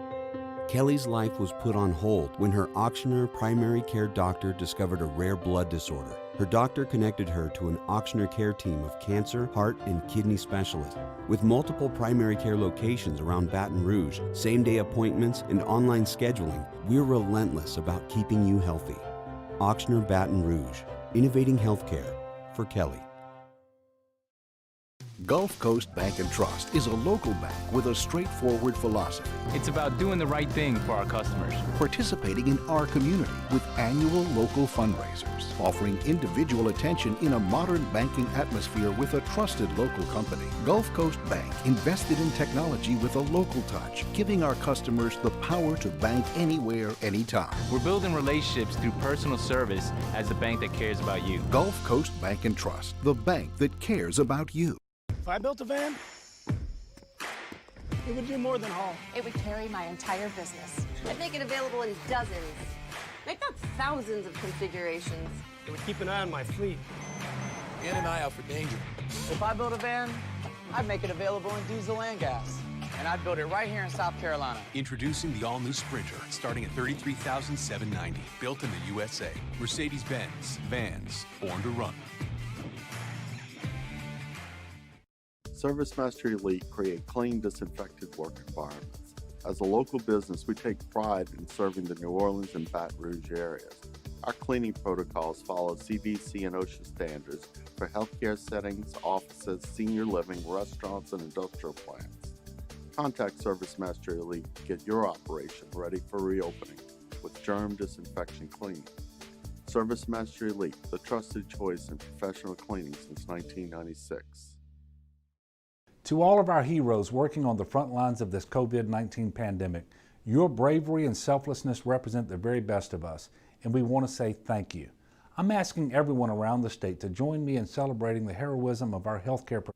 Hey, it's Matt Moscona inviting you to join us for Thursday's AFR, presented by the Aesthetic Medicine and Anti-Aging Clinics of Louisiana. We'll find out about the SEC scheduling, and we got a full hour with Mike Detillier. Join us 3 to 6, 104.5 ESPN Baton Rouge.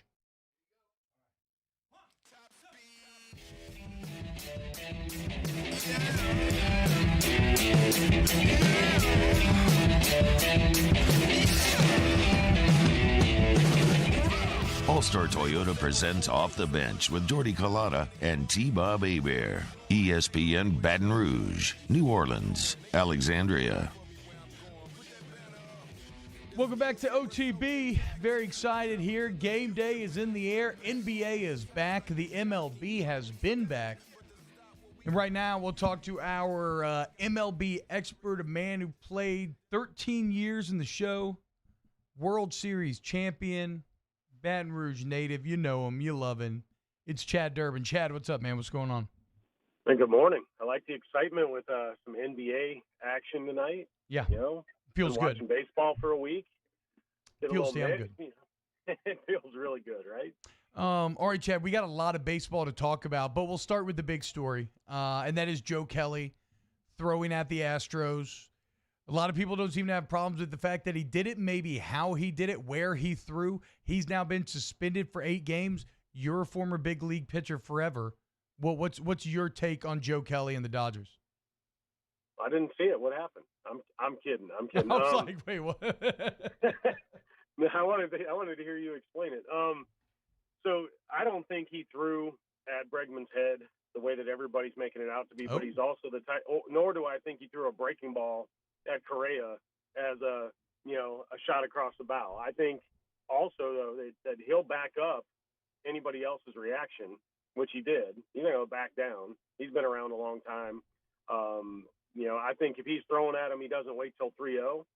I think he hits him in the ribs or in the butt, and everybody moves on, and all this stuff doesn't happen. But I'm sure he took offense to the knee-jerk reaction by those guys. I mean, obviously he went a little bit over the top with the pouty lip. Oh, see, I love that, there. dude. I like, as an outsider looking in, like, that attracts me to baseball. It was awesome. I got to be honest. It got me going. I thought it was, great. I'm glad, Bregman didn't get hit or anywhere above the shoulder or anything like that. That definitely, Joe Kelly's not known, on certain days he's just going to be off. And when he's off, he misses big. Wow. And I think when you're in that mode where you can't find it, you're also on edge because you don't want to go out there and you don't want to suck.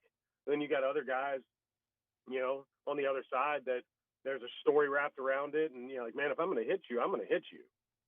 So I'm not bought into all the other stuff, but with the storylines and all the stuff that you wrap into that, the MLB had to do something there. I think 8 games is a little much. That's what a little bit above 1/7 of his season. Yeah. That he's got to sit out. That's a lot. That's tough. Yeah, it's a lot. But I also know that they're going to try to control that situation to the best of their ability. They're probably going to get hit some more. It is what it is. So I just I thought it was exciting. I was mad that I wasn't watching live. I saw all the stuff pop up on social media and everything, and got all excited. But I still don't think that he did any of it on purpose. But the reaction to their reaction, 100% on purpose, and I loved it. That is some fascinating insight from Chad Durbin. I mean, I've heard this idea floated, and it was odd to throw them at the time because you got 2 on and it was a close game. But Chad Durbin telling you he doesn't think that Joe Kelly threw at them on purpose. Okay, Chad. So let's just talk more generally then. Baseball's been back for a week. It's been very fun. I am now the proud owner of a Ronald Acuna jersey, which just came in the mail. What were your biggest takeaways from opening week? Yeah, what I took away was that, Major League Baseball is still, my favorite thing to watch on TV. It fights really hard with LSU football because of the excitement around that. But watching guys go out and throw 95 to 100 miles an hour with command and electric braking stuff, and then guys, wielding a bat out there hitting that stuff. It's ridiculous how talented they are. I think the long break from it and watching youth baseball, and then the progression to Major League Baseball from watching 9 and 10 and 13-year-old kids play was a little abrupt, but I really had a lot of fun. It's been fun watching how different the game is because of COVID and the celebrations, just the nuance, the normal stuff. My aesthetic is usually one thing. It's a little bit different with all this going on, but there's some really talented kids out there. I'm glad I'm getting to see how that their adrenaline is still flowing because they're in competition. Sometimes it's hard to go out there and throw, to your normal specs when you don't have a crowd. When you don't have, I pitched in Cleveland, twice over my career in different parts of and it was hard to get going in front of 8,000, 10,000 people. And these guys aren't in front of anybody. But, they've had to, step up to the competition level that they need to be at to get a guy out at 60 feet away. And there's just a bunch of talent out there, and the game's still really fun to watch. So my takeaways were that, Major League Baseball is still a really great product. And I don't know that they've done a great job of hyping it up as much as they could, but I've enjoyed watching. So one of the big changes this year, Chad, we've already seen it a few times, is the new extra inning rule, right? A man starting on second base as a pitcher. How do you feel? Okay, maybe your answer would even be different as like a general baseball fan versus being a pitcher. How do you feel about that man starting the 10th on second? Well, my first takeaway with that is it is so hard against back-end relievers in the big leagues on these teams to get a guy to second base, period. Yeah. It is really difficult to get a guy there. And it's not like they're scoring, every time they go out there. Last night, 2 different innings where guys scored in the Astros-Dodgers game. But the back-end relievers, if you can get through their top 3 or 4, you're running into guys that are, probably like I was, a little more run-of-the-mill, and you're going to get hits, and you're going to be able to drive in runs. But those first couple innings, you run straight in there and you're looking, there's a guy on second, you're pitching different. You're hitting different. You're doing everything different. So, I didn't like it, when I heard about this is the way that they're going to do things and all that. And I'm still not crazy about it, but it sure as hell, it kind of pushes the agenda. Hey, we want to get this game over. And having guys throw and having guys be out there any longer and exposed to all this stuff, it does expedite the process a little bit. Would you bunt him over to third? In rare occasions where the data supports it, maybe. But given a free out in that situation, you're one hit away. Yeah. So in the Major League average might be, I don't know, for a big league team might be 265, 270. So 27% of the time with 3 outs, they're going to get that hit. You get 1 out and you put a guy on third. There are so many more options to get the matchup you want, change a reliever, walk a guy, get the double play in order, and then you're 1 pitch away. So, no, I just don't think that I would bunt the guy over unless we're talking about the 8, 9 hole guys or being able to bunt for a hit in that situation rather than just sacrifice a guy. An out's so valuable at that point. I'd rather, get the out. You could put a guy to third. I'll load the bases and take my chances with the short out. So, that's just a different point of view. I've been in that situation a ton of times because I gave up leadoff doubles. You just had to get in the zone. You had to break the seal. Give off a double and you're good to go. First pitch, line drive down the line, and now I'm a pitch away from getting walked off potentially. Been there, and it's high stress. Being a reliever that can hold runners better, maybe pick a guy off. It does bring a lot of other elements into the game. Stealing signs. If you don't have a complex set of signs with your catcher, guy on second might have watched enough film to know, hey, all we got to get is location here. All we got to get is just knowing a heater's coming and the advantage that is for big league hitters. So, there's a lot that goes into it. It does push the agenda. For what it's worth, just a little food for thought. I did hear on the broadcast, I think it's a 60% chance to score when you have no outs, a man on second. 1 out, man on third, they were saying 65. Now, I don't know about the advanced math and like the relative value of outs, but it'll be fascinating to see that strategy continue to develop. Chad. One more thing on that.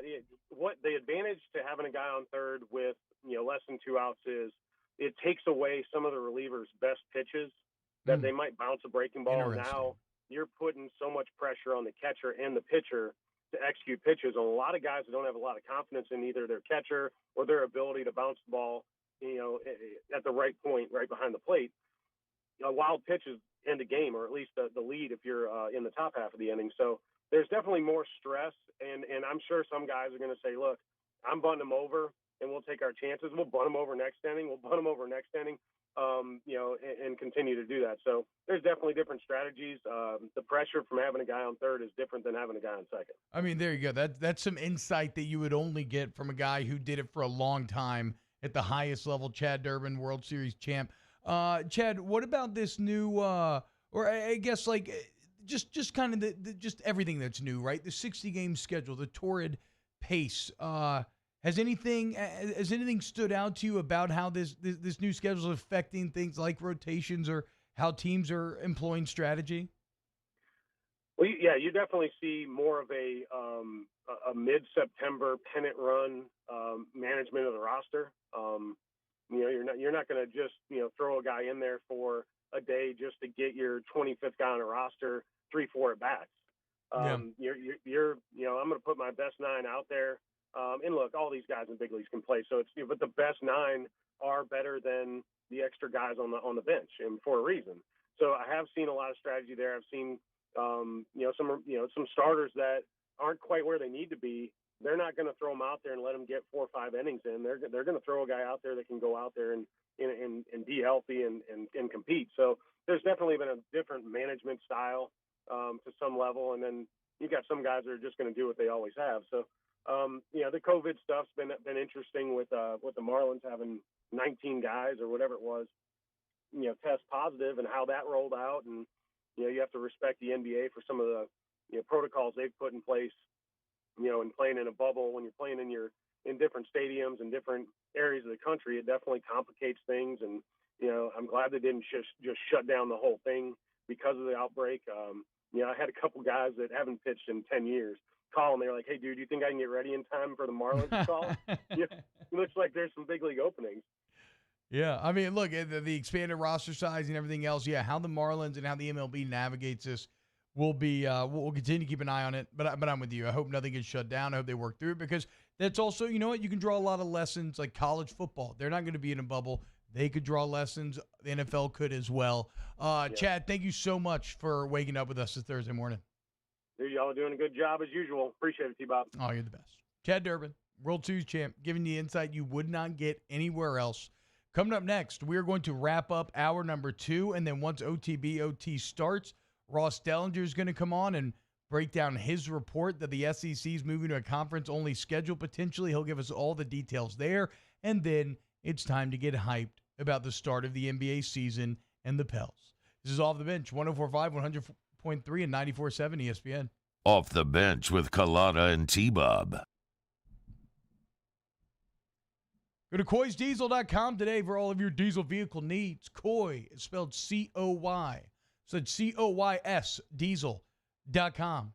And if you're out there listening, you're like, oh, but I got a diesel vehicle from the early 2000s. Well, guess what? They got your back, man. They got all the parts that you could need right there at Coy's. There's a drop-down menu where you can find the make, the model, gear. You'll be good to go. If you need financing, they can help you out in that regard. You want to schedule service, they got you. But sometimes you get in an emergency, right? You're driving your diesel vehicle down the road. You break down on the side of the road. Who are you going to call? You're going to call the guys. That's all they do, the diesel experts at Coy's Diesel. They offer 24/7 emergency roadside assistance. 24/7. I do not say that lightly. Sunday night, 2 a.m., you break down, they got your back. So why would you go anywhere else? Go to CoysDiesel.com. That's CoysDiesel.com. Off the Bench, hanging with Hester and Hanny. After further review and more are all live daily on the 104.5 ESPN Baton Rouge YouTube page. Subscribe now to interact with us inside the live chat. Find highlights for each show's channel and get notified whenever we go live. Are you a licensed contractor? There's lots of good contractors in Louisiana doing work the right way, but unfortunately, too many unlicensed contractors are working outside the licensing requirements. Working as a contractor in Louisiana requires a license for the company doing the work. The Louisiana State Licensing Board for Contractors wants to help you get licensed to allow you to conduct work legally. It's not difficult to get the license. We can help you. Go to lacontractor.org for more information. Licensed contractors, it's the law. Crime has serious consequences, but anyone can make a mistake. If you find yourself in trouble with the law, know that you have rights, and it's okay to demand them. The law offices of O.C. Brown are here to protect you and your rights. Felony or misdemeanor, DUI or drug charge. No matter what crime you're accused of, you still have rights. Let the law offices of O.C. Brown uphold them. Call 225-343-1111. Your law firm for a lifetime.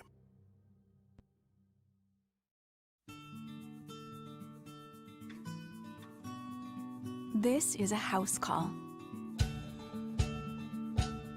This is a follow-up appointment.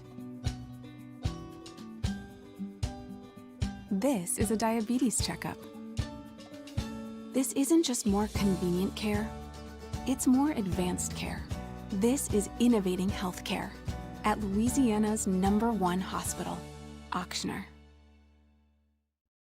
Do you know the proper way to prevent the spread of COVID-19 in your office? We do. We're Janney King, a leader in the cleaning industry for over 30 years, and we've developed comprehensive programs to address proper cleaning and disinfection. We have experience in applying disinfecting programs in hospitals, office buildings, schools, and other venues. Now we're ready to help and able to assist customers that need disinfecting services. Janney King, the king of clean. I've been doing business with Luba for 25 years. They're dependable, trustworthy. It's just the attention to detail with our clients. Our folks have years and years of experience. They're highly trained professionals, but many companies have that asset. What I'd like to think makes Luba a bit different is that we use those talents in a way that truly is dedicated to serving the needs of the folks who depend on us. Gulf Coast Office Products is a nationally recognized Savin office equipment dealer based right here in Louisiana. Over 100 employees strong, Gulf Coast has the boots on the ground to support all vertical markets from education, engineering, legal, and finance. With the latest in office technology from desktop to production segment units, Gulf Coast and Savin have the perfect fit for you. Call 225-756-2644. That's 756-2644 for Gulf Coast. It's a Thursday edition of Game Time with Jimmy Ott and Ben Mintz. We're live from Jolie Pearl Oyster Bar from 6 to 8 p.m. It will be happy hour and we'll be watching the Pelicans. Come say hello or tune in to 104.5 ESPN Baton Rouge.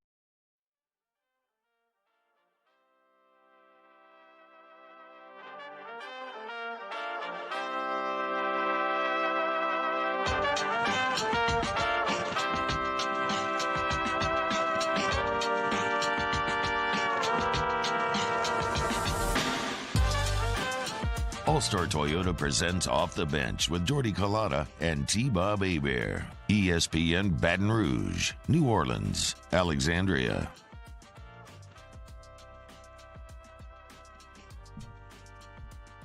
Hey, what's up, y'all? Welcome back, OTB. Preparing to enter OTB OT. It's kind of been an extended OT today as Jordy Collada's out on vacay. Getting it in before the football season begins, and we're all locked in. I get it. Coming up next hour, we got a great hour. We're going to start with Ross Dellinger. He's going to break down the SEC news, as well as just 1 minute ago, he's tweeting about some of the details of the Power 5 in-season COVID-19 medical plan that he said that he got a couple weeks ago. And it looks like the ACC is adopting a lot of that. We'll see how much maybe the SEC plans to adopt and what exactly that plan looks like. We did mention it earlier, though. The SEC looking like they will head to a 10-game conference-only schedule. LSU would add Kentucky and Tennessee, as would Ole Miss. I love that. Bama would add Florida and Vanderbilt. Okay, a bit of both. Trying to see who else stands out in here. Florida, though, that's the real loser. Again, adding Bama and Texas A&M, while Georgia adds Arkansas and Mississippi State. So we'll break down how close this is to happening if Ross has any insight into what today's president's meeting is going to bring about. Ed Orgeron was at the Baton Rouge Rotary Club yesterday, and he was answering a bevy of questions. Well, I guess he wasn't at the club, right? I believe they did this over Zoom, so this is Zoom quality audio. But here's what Coach O had to say about what he can control or cannot control when the season starts. This is Orgeron 19, Musa. What about the season? Well, here's our mindset. Obviously, that's out of my control. I know it's in our control, is that we're going to prepare. We're preparing that we're going to kick off September 5th, and I'm going to have our team ready. We're not going to blink, and we're not going to change our mindset. If they move it back, if they change it, who cares? It doesn't matter. You call us at midnight, we'll go play in the pasture. The mindset of our football team, I think we have tremendous leadership. Obviously, we've been through some things here. We win the national championship. The COVID hits, several outside factors came into play. We had to have team meetings. It brought us closer. We had a great leadership. Our guys have not blinked. I think they've worked very hard. They're prepared, and we're ready to go. Ready to go. That's been LSU's mantra since all of last year. Tell us when, we'll be there. I mean, how can you not love the midnight on the pasture quote there?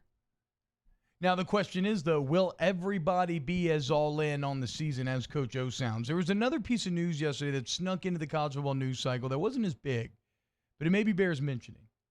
And that was Virginia Tech cornerback Caleb Farley. He announced yesterday that he is going to opt out of the 2020 season. He is a guy who, I wouldn't say he's a consensus first-round pick in the same way that Jamar Chase is, but he is viewed as a potential first-round pick, and you will not see him this college football season. Now, the reasons are understandable, and they're not all draft-related. I mean, I think it's real easy to fall in this trap and think, he's only making this decision to try to protect his value and get ready for the NFL, and that's valid, and that's certainly part of it.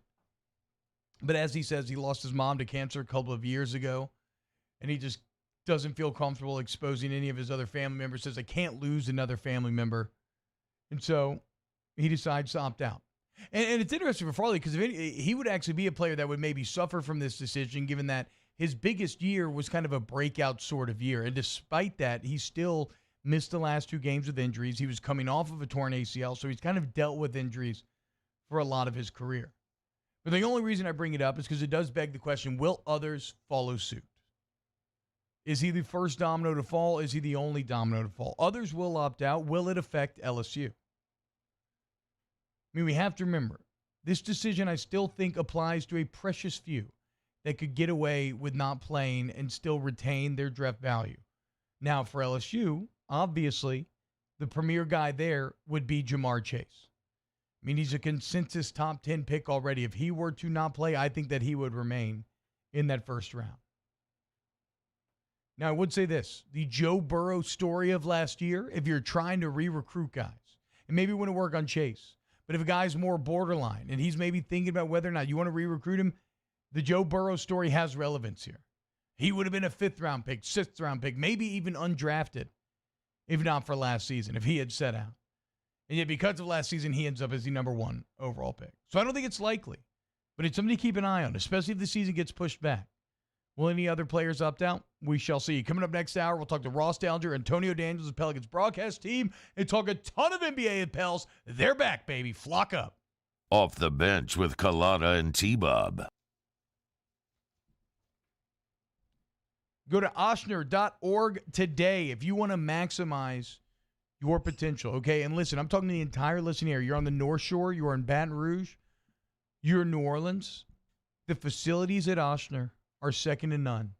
I know when I say Ochsner, you immediately think of injuries. And look, they can handle those. If you get hurt, there is not a better place to go than Ochsner. First, you can explore the latest and most advanced non-surgical techniques to help you recover from that injury. If you do have to have surgery, they have highly qualified experts in sports orthopedics or whatever you need ready to go. Maybe even more impressive, the physical therapy, the facilities that you would get to engage in afterwards are second to none. Same thing the pros get. But maybe you just want to maximize your performance. Check out OPT, Ochsner Performance Training. They're going to take your game to the next level. You're in high school, you want to train like a pro? Go to Ochsner. Are you a licensed contractor? There's lots of good contractors in Louisiana doing work the right way, but unfortunately, too many unlicensed contractors are working outside the licensing requirements. Working as a contractor in Louisiana requires a license for the company doing the work. The Louisiana State Licensing Board for Contractors wants to help you get licensed to allow you to conduct work legally. It's not difficult to get the license. We can help you. Go to lacontractor.org for more information. Licensed contractors, it's the law. At All-Star Toyota, you get it all. If you're in the market for an all-new Toyota vehicle, come see our friendly and knowledgeable sales team at All-Star Toyota. Located in Baton Rouge at the corner of Airline and Goodwood, we've been serving our community since 2005 by offering a large selection of new Toyota cars, trucks, and SUVs. Get behind the wheel of your dream car and take a test drive at All-Star Toyota today. This isn't just another day. It's so much more. Kelly's life was put on hold when her auctioneer primary care doctor discovered a rare blood disorder. Her doctor connected her to an auctioneer care team of cancer, heart, and kidney specialists. With multiple primary care locations around Baton Rouge, same-day appointments, and online scheduling, we're relentless about keeping you healthy. Auctioneer Baton Rouge, innovating healthcare for Kelly. Gulf Coast Bank and Trust is a local bank with a straightforward philosophy. It's about doing the right thing for our customers. Participating in our community with annual local fundraisers. Offering individual attention in a modern banking atmosphere with a trusted local company. Gulf Coast Bank invested in technology with a local touch, giving our customers the power to bank anywhere, anytime. We're building relationships through personal service as the bank that cares about you. Gulf Coast Bank and Trust, the bank that cares about you. Reviews are a smart judge of character. If you see this, it's time to move on. But this, now that's a keeper. Richards Honda is proud of our 97% customer satisfaction rating. Every day, we're stepping up our game to make you feel safe. From masks to social distancing to new ways to shop. Richards Honda is committed to fanatical customer care. Because when people call you the smart choice, you'd better live up to it. Visit us today, I-12 at Millerville Road and richardshonda.com. Service Mastery Elite create clean, disinfected work environments. As a local business, we take pride in serving the New Orleans and Baton Rouge areas. Our cleaning protocols follow CDC and OSHA standards for healthcare settings, offices, senior living, restaurants, and industrial plants. Contact Service Mastery Elite to get your operation ready for reopening with germ disinfection cleaning. Service Mastery Elite, the trusted choice in professional cleaning since 1996.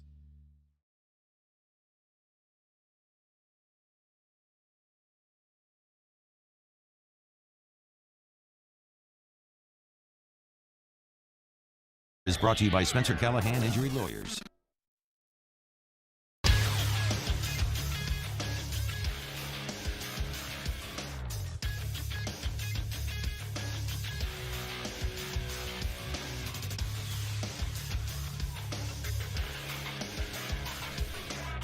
Good morning, everybody. 9 a.m. on Thursday, July the 30th. Today in Baton Rouge, expect to see partly cloudy skies and a high of 90. Coming up on OTB OT, Ross Dellinger of Sports Illustrated stops by. And we also talk with Antonio Daniels at 9:30. Join us inside the Bayou Ford Huddle or on the YouTube 1045 channel for the live stream. Subscribe to the Off the Bench page. Set your notifications. OTB OT starts right now.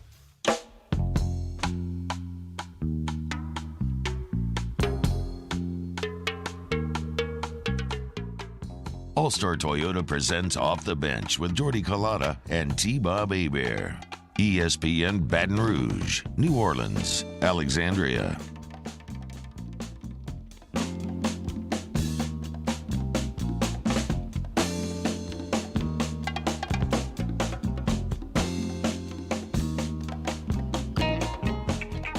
What's up, y'all? Welcome in OTBOT, starting now, hour number 3.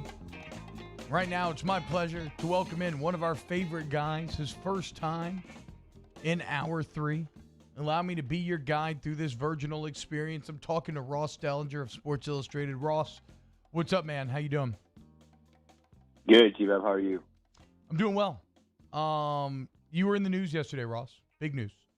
You broke the Sports Illustrated story about the SEC potentially moving the conference only.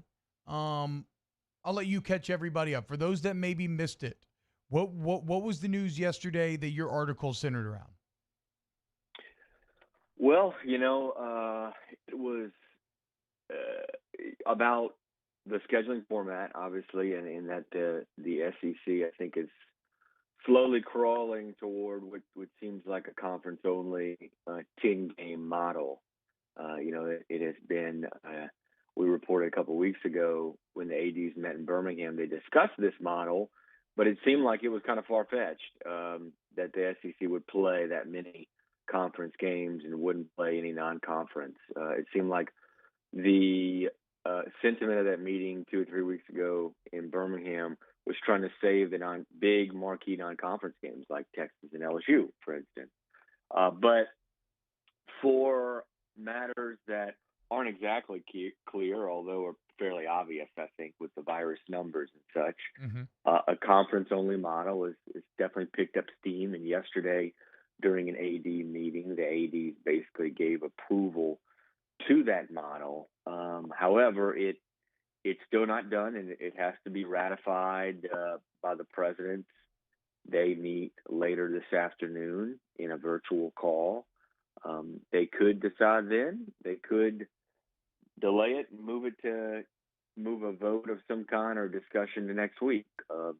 It's not exactly clear, and there certainly are other models that they're looking at. I think they're still on the table, but it does seem to be the 10-game conference only is the one, at least yesterday, that the ADs gave a nod to move on to the presidents. And so I guess I've been kind of approaching this, Ross, feeling like it's almost kind of rubber stamp, right? Like it's just only a matter of time before this is approved. Do you have any insight into which way the presidents will go? Like what's most likely? I don't really, and man, predicting what a group of presidents will do is something that I hate to get into. Yeah. I certainly have tried to stay away from in my story because it's just so hard. And I think what we've learned from the ACC yesterday and in the Big Ten a few weeks ago, those two conferences were not expected to do what they did. However, the presidents got on a call and met and talked, and it ended up going that way. So it's fairly unpredictable. I would tell you this, even before we published the news yesterday, there were some group of 5 schools that have games with SEC teams who I heard from, who basically had said they are prepared for the SEC to go conference only. Yeah. So more of that happened this morning. I got a text this morning about an hour ago from a group of 5 administrator who said, yeah, this is what we've been told. They have an SEC team on their schedule. So all these group of 5s, I think the news is slowly trickling to them. But again, until it's ratified by the presidents, it's not official. So, we'll know more hopefully post lunchtime today. Does the NCAA factor in any of these decision-making processes? No, it does not. The NCAA is and has always been an enforcement body, and all they do is enforce the rules that are created and crafted and drafted and everything by the schools. They work for the schools, and specifically they work for the school presidents, which are run by each conference commissioner. So, from an enforcement standpoint, the NCAA has a lot of power. From every other standpoint, it has no power. Yeah, and it's kind of interesting because their enforcement power has been a little feckless lately as well. But that's fine. I don't want to get in a conversation about the NCAA. Ross, the second fascinating part of your tweet yesterday, and I don't think this was included in the story, but you were kind of looking at, okay, if you do this 10-game schedule, so you're adding 2 conference games, how do you decide that? You said there was, is this idea coming from you or elsewhere, that you could maybe just do the next 2 teams on your rotation? Yeah, and I tweeted that out. Yeah, I did include it in the story because it's I think it's one of those it's not a minor detail, but it's a detail that I think for me I have not necessarily vetted that that detailed quite yet. So that was really kind of like coming from me. I will tell you that it makes a little sense to me that they would do it this way. Yeah. That they would grab, that they would make the 2 additional games the next 2 cross-divisional games on each team's rotation, which for their LSU would be Kentucky and Tennessee, which I'm sure Love LSU fans would be. In fact, I think that of all those, when I compiled the whole list, I think Florida probably came out for the worst with Alabama and Texas A&M, and LSU probably came out. LSU and Ole Miss came out for the best with Tennessee and Kentucky, both having Tennessee and Kentucky. So, but I don't know if that is exactly how they do it. That's how I maybe heard they could do it, and certainly from my standpoint, that makes a lot of sense. Yeah, I know. We were kind of laughing about it earlier. Like, Florida's biggest advantage over Georgia this year is the schedule. And if this was to come to pass, it would – Georgia gets to add Arkansas and Mississippi State. So maybe throw Georgia in that winning category as well. Ross, let's say this comes to pass. Is this actually a better schedule from a fan perspective, from an enjoyment perspective, than a regular 12-game college football schedule? Oh my God, absolutely. I mean, I don't know how how you could argue otherwise, other than that having that marquee game. In LSU had a big one, Texas, but they don't have a big one every year. On a normal year, they might not have that big one. I remember a few years ago, LSU's big game was BYU, a 27-0 blowout. So this year it was different because it was a really big opponent.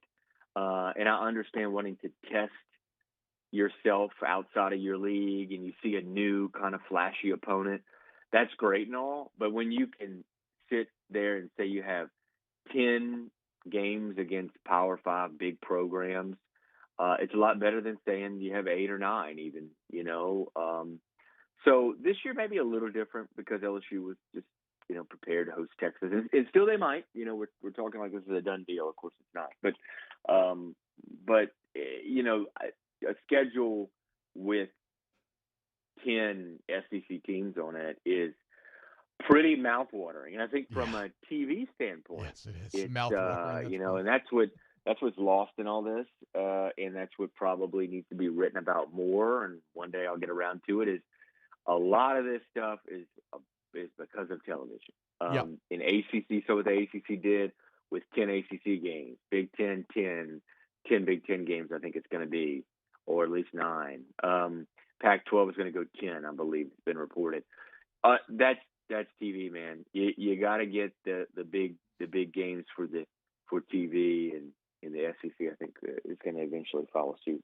Yeah, and look at Notre Dame. There's a bunch of TV implications there. I think their NBC revenue, I think they're going to be involved in the ACC revenue sharing. I think their NBC contracts actually going to be lumped in there as well. But forget about the TV stuff. How about Notre Dame and the ACC, man? What does that do for you as a college football writer? TV, right? We're just talking about TV. I mean, that's a they're going to split the TV revenue, Notre Dame's TV revenue, which is an upwards of $30 million, I think, a year. And now that's going to be split among the ACC members. So that's huge. Yeah, obviously that was a big story yesterday when that came out, even though it had been reported that was certainly a significant deal. It's to see Notre Dame now in a conference for the first time, I believe, since their existence in the late 1800s. It's going to be it's going to be crazy, and it's just a kind of a good microcosm to the season. It is just going to be a weird one, and we all have to prepare for it. Do you think is Notre Dame immediately the second best team in the ACC? You got a couple nice guys. You got Virginia Tech, UNC's hype. Yeah. I'm loving. Yeah, I don't even think it's close. Now that I think about it, I mean the ACC was there was always that was always a storyline, right? The last few years, the distance between Clemson and everybody else. North Carolina with Mac Brown has seemed to be coming up there. We've seen Bronco Mendenhall turn Virginia into a 8-9 win team, but absolutely, yeah. I think Notre Dame. If we don't see Notre Dame and Clemson in the championship game, I'll be a little surprised. Yeah. Now Clemson, help me out, Ross. Clemson was already going to South Bend, I believe. I don't think that's one of the new games created, but even if they weren't, either way, Clemson at Notre Dame sounds fantastic. So I hope college football happens because it could be awesome. Yeah, I think you're right. I think that was a pre-scheduled game. Notre Dame already had, I think, 6 ACC members that picked up an extra 4. Okay. Well, there you go. That is Ross Dellinger of Sports Illustrated. At Ross Dellinger on Twitter. He is the best. Many times y'all drive him to drinking, but that's okay because he still does excellent quality work. Ross, thank you so much for joining us today, man. All right, good luck to you. All right, later, bro. All right, coming up next, it's time for some Pelicans talk, okay? Flock up, you mother flockers, okay? Yeah, I was very nervous going into that as well. Like, I tiptoed through that entire thing, and now I'm feeling a little, whatever. The point is, lock in, because we're about to talk some Pellies here on Off the Bench. OTB, OT. The NBA is back. The Los Angeles Lakers and the Los Angeles Clippers. Tip-off tonight, immediately following Jimmy Ott's game time at 8. The NBA is on 104.5 ESPN Baton Rouge. Are you a licensed contractor? There's lots of good contractors in Louisiana doing work the right way, but unfortunately, too many unlicensed contractors are working outside the licensing requirements. Working as a contractor in Louisiana requires a license for the company doing the work. The Louisiana State Licensing Board for Contractors wants to help you get licensed to allow you to conduct work legally. It's not difficult to get the license. We can help you. Go to lacontractor.org for more information. Licensed contractors, it's the law. Crime has serious consequences, but anyone can make a mistake. If you find yourself in trouble with the law, know that you have rights, and it's okay to demand them. The law offices of O.C. Brown are here to protect you and your rights. Felony or misdemeanor, DUI or drug charge. No matter what crime you're accused of, you still have rights. Let the law offices of O.C. Brown uphold them. Call 225-343-1111. Your law firm for a lifetime.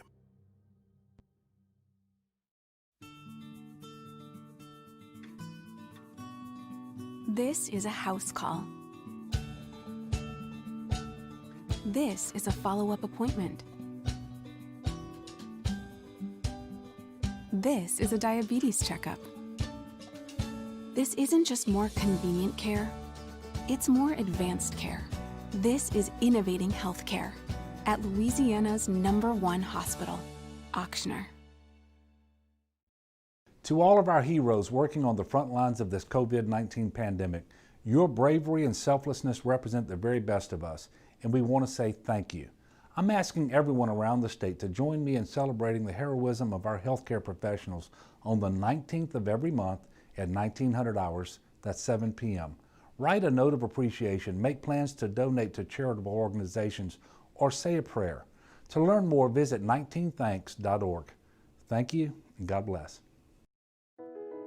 I've been doing business with Luba for 25 years. They're dependable, trustworthy. It's just the attention to detail with our clients. Our folks have years and years of experience. They're highly trained professionals, but many companies have that asset. What I'd like to think makes Luba a bit different is that we use those talents in a way that truly is dedicated to serving the needs of the folks who depend on us. Gulf Coast Bank and Trust is a local bank with a straightforward philosophy. It's about doing the right thing for our customers. Participating in our community with annual local fundraisers, offering individual attention in a modern banking atmosphere with a trusted local company. Gulf Coast Bank invested in technology with a local touch, giving our customers the power to bank anywhere, anytime. We're building relationships through personal service as the bank that cares about you. Gulf Coast Bank and Trust, the bank that cares about you. At All-Star Toyota, you get it all. If you're in the market for an all-new Toyota vehicle, come see our friendly and knowledgeable sales team at All-Star Toyota. Located in Baton Rouge at the corner of Airline and Goodwood, We've been serving our community since 2005 by offering a large selection of new Toyota cars, trucks, and SUVs. Get behind the wheel of your dream car and take a test drive at All Star Toyota today. Gulf Coast Office Products is a nationally recognized Savin office equipment dealer based right here in Louisiana. Over 100 employees strong, Gulf Coast has the boots on the ground to support all vertical markets from education, engineering, legal, and finance. With the latest in office technology from desktop to production segment units, Gulf Coast and Savin have the perfect fit for you. Call 225-756-2644. That's 756-2644 for Gulf Coast Office Products. On the next edition of Hanging with Hester and Henny, the NBA returns to play. We got live games to preview with the Pelicans and Jazz and the Clippers and Lakers. Hunt Palmer joins us for a full hour. It's a Thursday edition of Hanging with Hester and Henny, starting at noon on 104.5 ESPN Baton Rouge.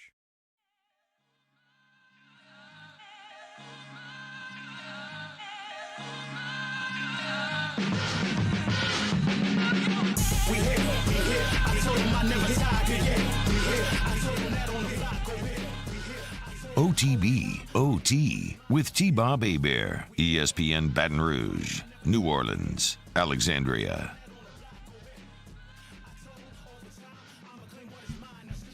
I got a text. I got a text that is maybe representative of some of the questions that I think a lot of people could potentially have.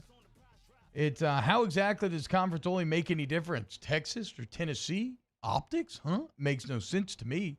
Now look, nobody listens to all 3 hours of the show, and so I try not to repeat myself. So a lot of times I say things and they're gone into the ether. We did touch on this earlier, though. It is simply, look, it makes sense. These conferences are trying to control what they can control. They're trying to cut down on the amount of variables.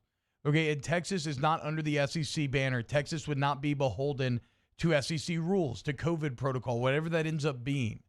And so you ideally want to play the people that are in your region geographically to cut down on travel in that regard, but then also more so to have everybody that you are playing operate under these same parameters. It's why the bubble's working so well. It's why the MLS is working so well. And it's why the MLB is still kind of figuring this thing out. Obviously, the MLB has way more variables to contend with than does the NBA or the MLS. But we're here to talk about the NBA because the bubble has been iron shod. It's been badass. It has yet to be pricked. And you know what that means? It means that it's going down tonight. And it means that it's game day. Your New Orleans Pelicans are back at 5:30 today. And basketball is back. And it literally starts with your Pelicans. And as I said months ago, I was so hyped for that Pels-Kings game. It was the biggest game of the year. I was getting everybody excited for it. I'm sitting in front of my TV. I got whiskey. They canceled the SEC basketball tournament. I thought they were fine.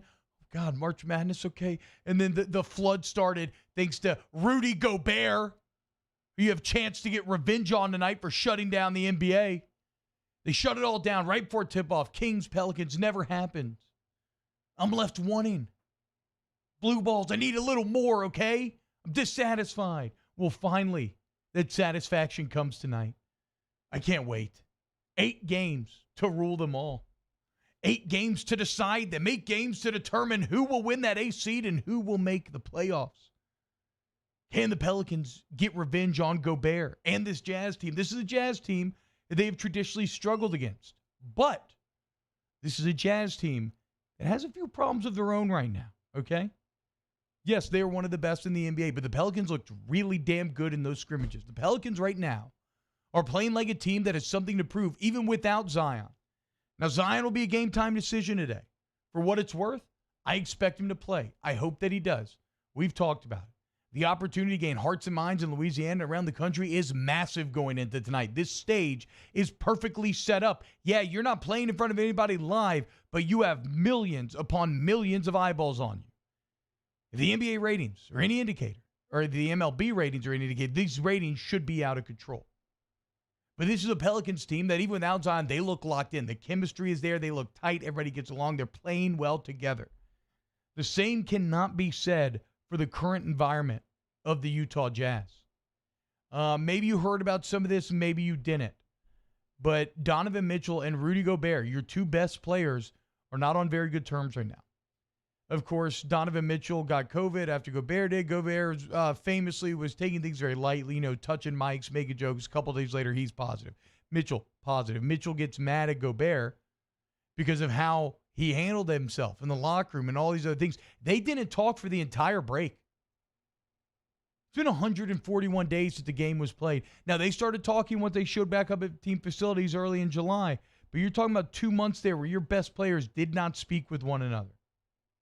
And even now, when you ask them about their relationship, does not seem like it's very good.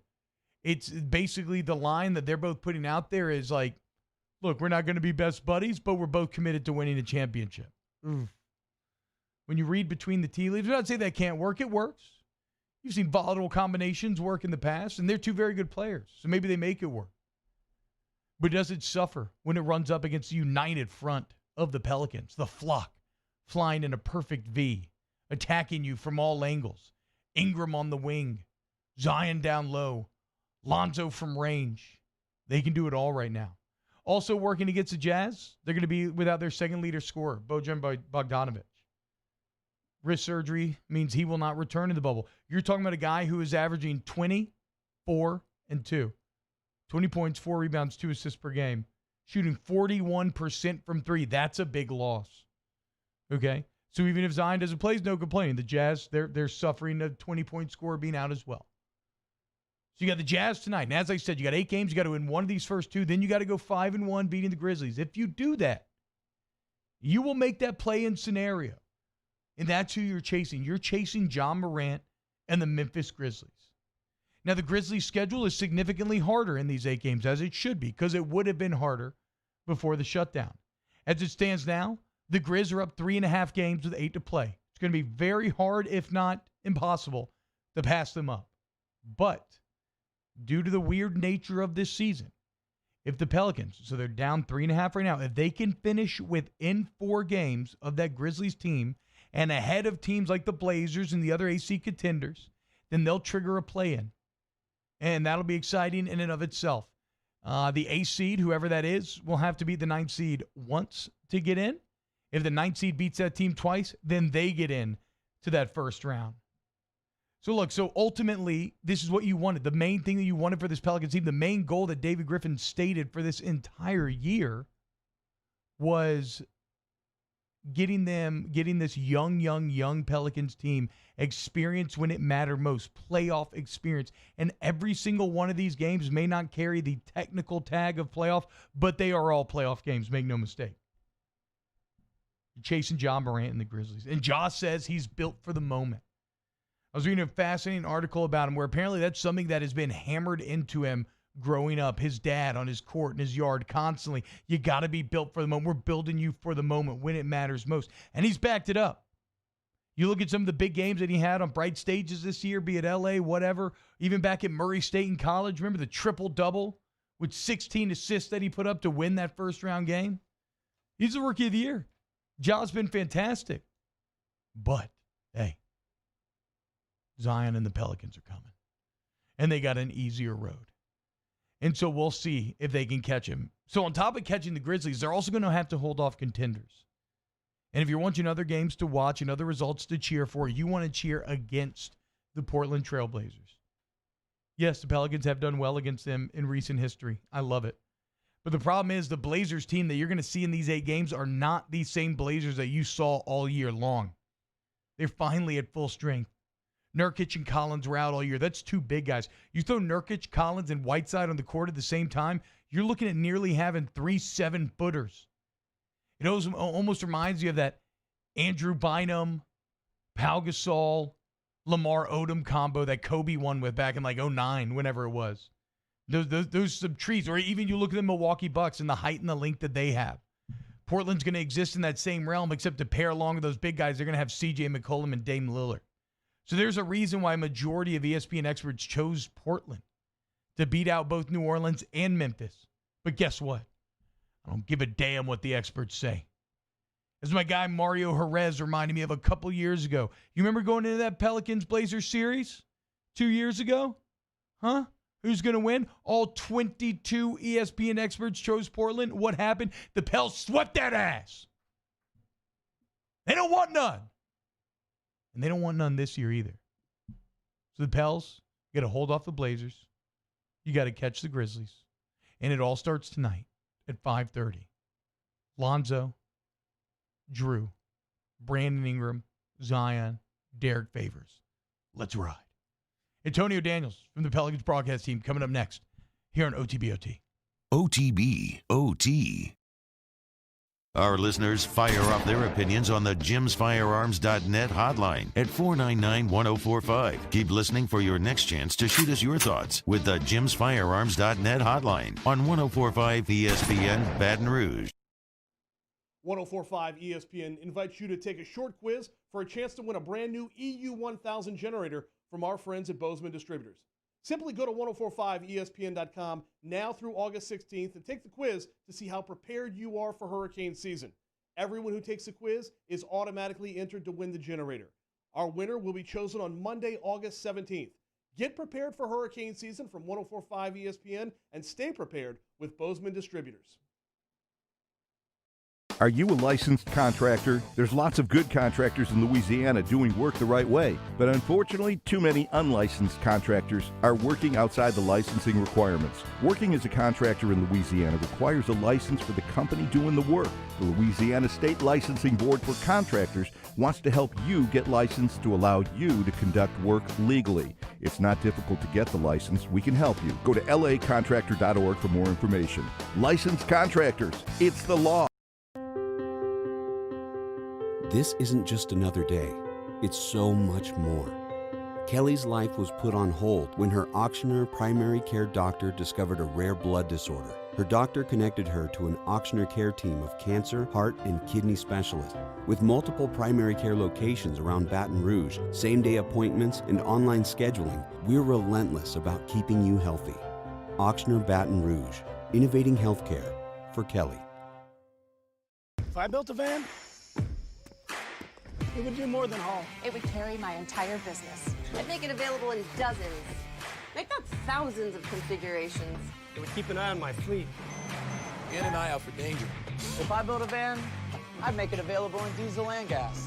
And I'd build it right here in South Carolina. Introducing the all-new Sprinter, starting at $33,790. Built in the USA. Mercedes-Benz. Vans. Born to run.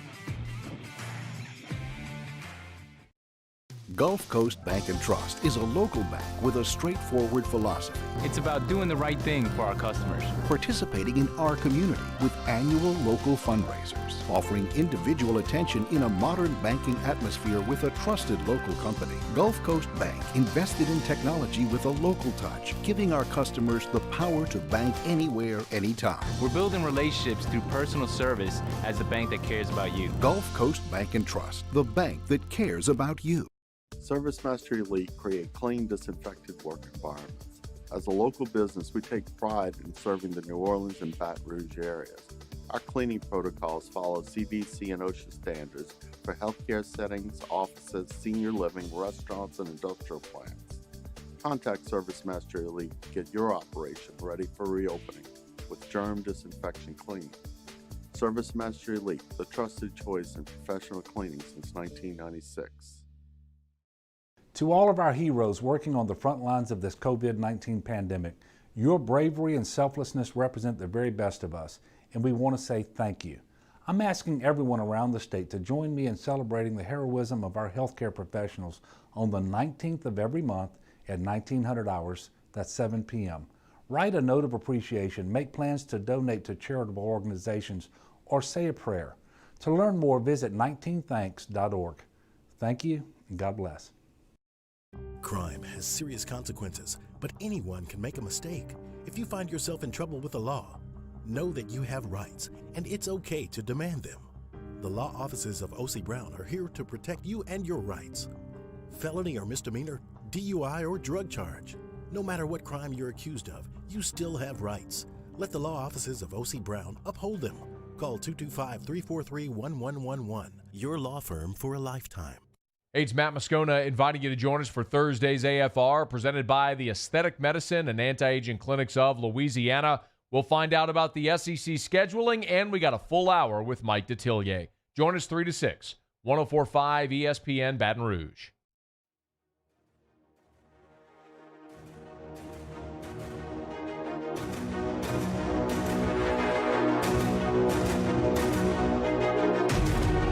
Failure happens to us all, but it's how champions evolve. OTB, OT, with T-Bob Hebert, ESPN Baton Rouge, New Orleans, Alexandria.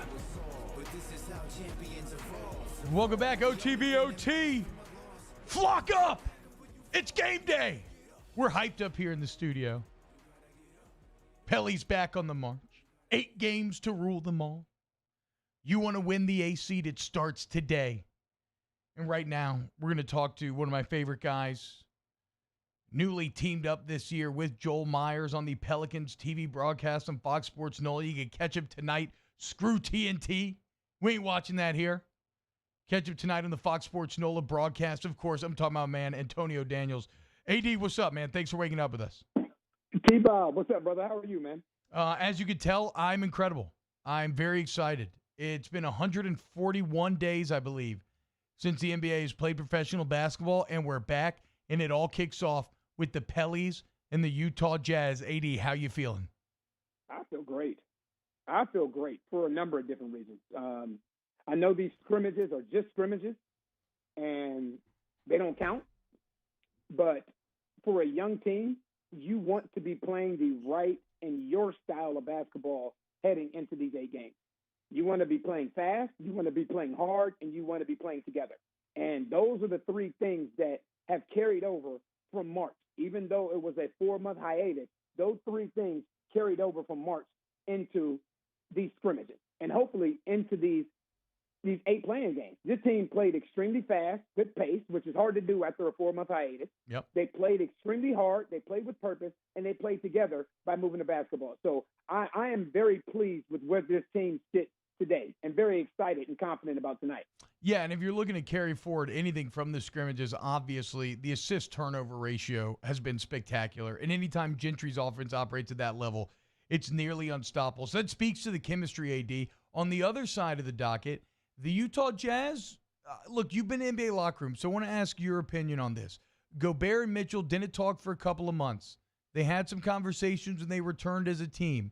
That said, the line that they're putting out there is very much, look, things aren't lovey-dovey, but we're on the same page. We're here to win a championship. What's your interpretation? Like, how common is that? Do you think that affects the Jazz in this 8-game stretch?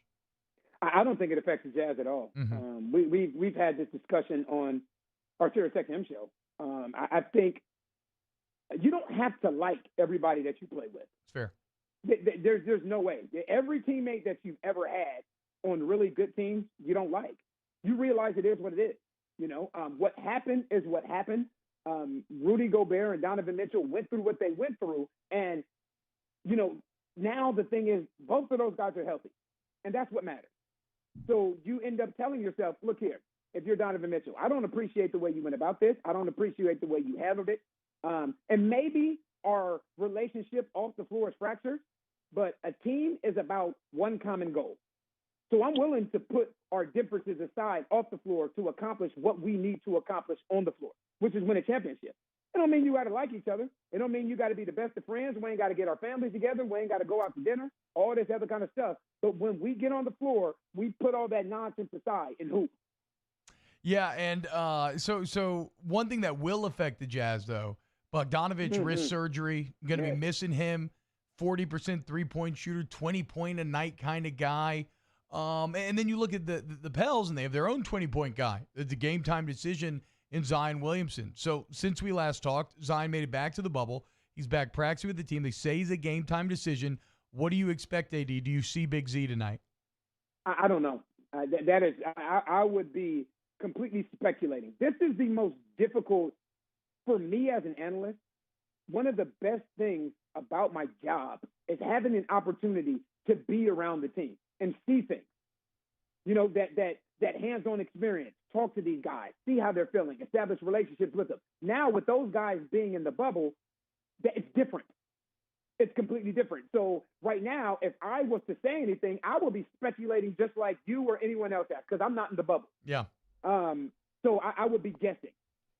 Well, that's fine because I'm with you, and I'm guessing too, right? I'm just hoping for the best. I got my Z jersey on, whether they have him or not. I think the Pelicans are in great form. Like I feel confident either way going forward. I want to again rely on your NBA vet perspective here because they're going to be playing these games that mean a ton, right? I mean, playoff basketball essentially starts tonight, and yet there's going to be no fans there. But it's a little weird because just because there's going to be no fans there doesn't mean there won't be millions upon millions of people watching. Right. Like, if anything, the stage is even bigger, just from a raw numbers standpoint. How do you approach that in that locker room, getting everybody locked in, trying to bring that same energy that you normally would? Well, I think basketball, more than any other professional sport, you're more accustomed to it because a lot of the NBA grew up in a AAU culture. And any of us that have ever played AAU basketball have played in an arena that is completely empty. All AAU games don't look like games where LeBron James is playing. You know, all AAU games don't look like games where a Steph Curry or a James Harden is playing.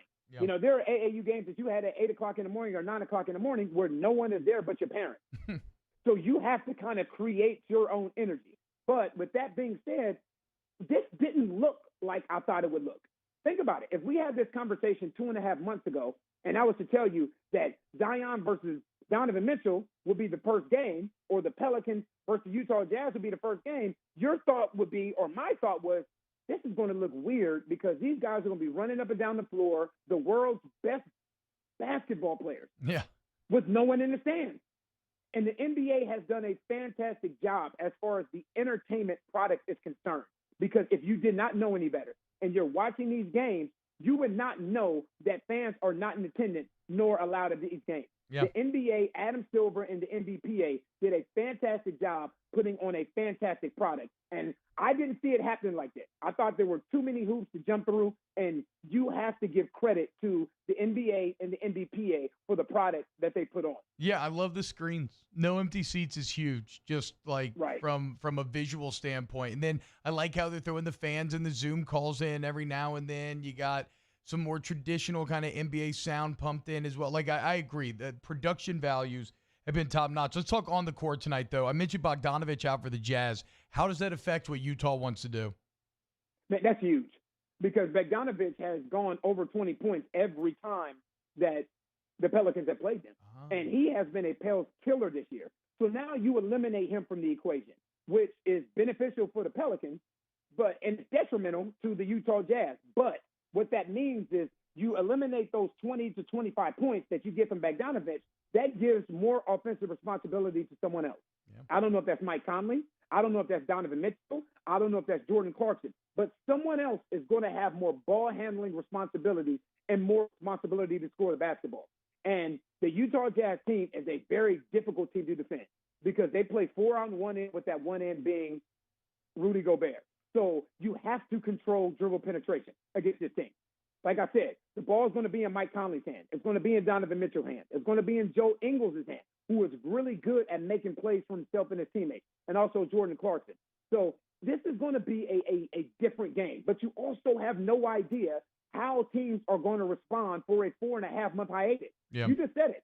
141 days ago is when the NBA was postponed.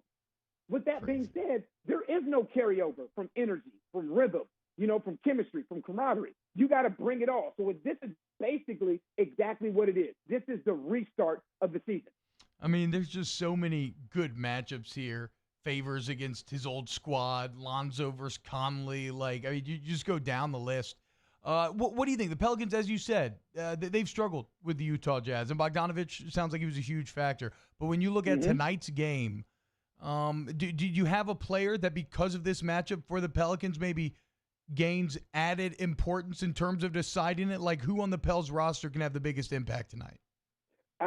For me, personally, I have to look at – well, number one, the Utah Jazz have not faced Zion Williamson in the regular season. And if you remember what he did to them in the preseason, he went to work in the preseason. That young man went to work on Rudy Gobert and those guys in the preseason. They did not have a matchup for him in the preseason.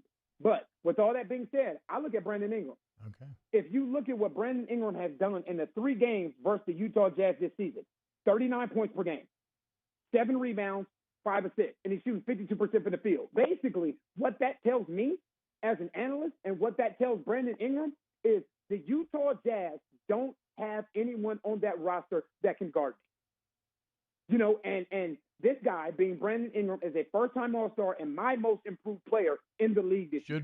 So that's the guy that I look at in tonight's game. You have to look at Zion because he hasn't played against the Utah Jazz this year.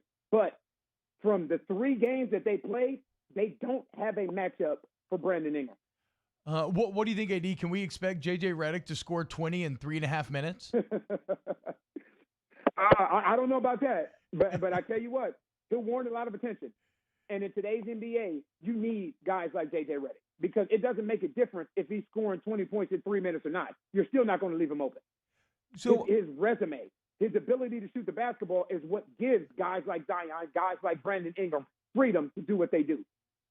We talked about it last time you came on. We kind of talked about how during playoff basketball, the rotation condenses, right? And so you look at the big men, and you got Favors, you got Melly, you got Zion. Jackson Hayes' minutes become a bit questionable because you already have those 3. And then you look at the guards, and really you got Drew, you got Lonzo, you got JJ. Who out of the young guys, who out of the other guards in this team is going to be the kind of final member of that rotation? Because everybody looked good in the scrimmages. Josh Hart. Josh Hart is who I look at. Okay. You name the 3. You name Lonzo, you name Drew, and you also JJ. Name JJ Redick. And Josh Hart is incredibly important because of how hard he plays. That junkyard dog mentality, especially in an arena where there are no fans, it's contagious. It is contagious. So now in a game and in 8 games that you have to bring and generate your own energy, you need guys like Josh Hart. You need guys whose energy alone will impact the game, regardless of what the stat sheet says. So I don't know what the rotation is going to look like because to me, these are 8 playoff games. Yeah. I know that there's the whole, the playoffs don't start until, no, for the Pelicans, the playoffs start tonight. For the Sacramento Kings, for the San Antonio Spurs, for the Memphis Grizzlies, for the Portland Trailblazers, the playoffs start from game 1. So this is meaningful basketball experience that these young guys are getting now. And the guards will be incredibly important. And that 4th guard, meaning Josh Hart, his energy in an arena where fans are not allowed will be integral to the success of this team. I love Josh Hart. I'm just a little concerned because I did see a video on Pelicans Twitter yesterday. He didn't know that 3-6 Mafia was a group. I saw He also that. had no idea who Bone Thugs and Harmony was. So, major character questions for Josh Hart. But we can get to that after the bubble's over. I saw that too. That hurt my heart. You know what? They're young. This is a young generation. They're young, dude. You forget. Yes. It's so crazy. Yes. Young generation. The music is different. Talking to Antonio Daniels here, wrapping up. Okay, last one, AD. What do you think happens tonight? As far as the outcome. Yeah, the outcome. Give me a prediction here. I am very, very confident in this team. Okay. I don't think the Pelicans lose today. I don't. Especially if they continue to do the things that they've been doing. You talked about their assist-to-turnover ratio. So you want to play fast, but you want to play smart. So it's one thing to push the ball. It's another thing to value the ball. And in these 3 scrimmages, they have been doing that. They have been playing fast, they have been valuing the ball, and they've been playing together. We see that carry over tonight, and they play with that same sense of energy and that same sense of purpose. When we're having this conversation tomorrow and you're on at this exact time tomorrow, the Pelicans will be sitting at 1-0 with 7 games remaining. Oh, love it. Antonio Daniels, catch him tonight on the Fox Sports NOLA broadcast. Him and Joel Myers and Jen Hale. There'll be an empty Smoothie King Center bringing you all the action. AD, I can't wait. Thank you so much for joining us this morning. Anytime, brother. You have a blessed day, man. You have a blessed day as well. Antonio Daniels, I love him and Joel Myers pairing up together. I was a big David Wesley fan as well, but AD, as you can tell, he brings the energy to the broadcast, and you're going to need some energy for tonight's broadcast. We will wrap up today's Off the Bench when we get back. 104.5, 100.3, 94.7 ESPN. OTB, OT.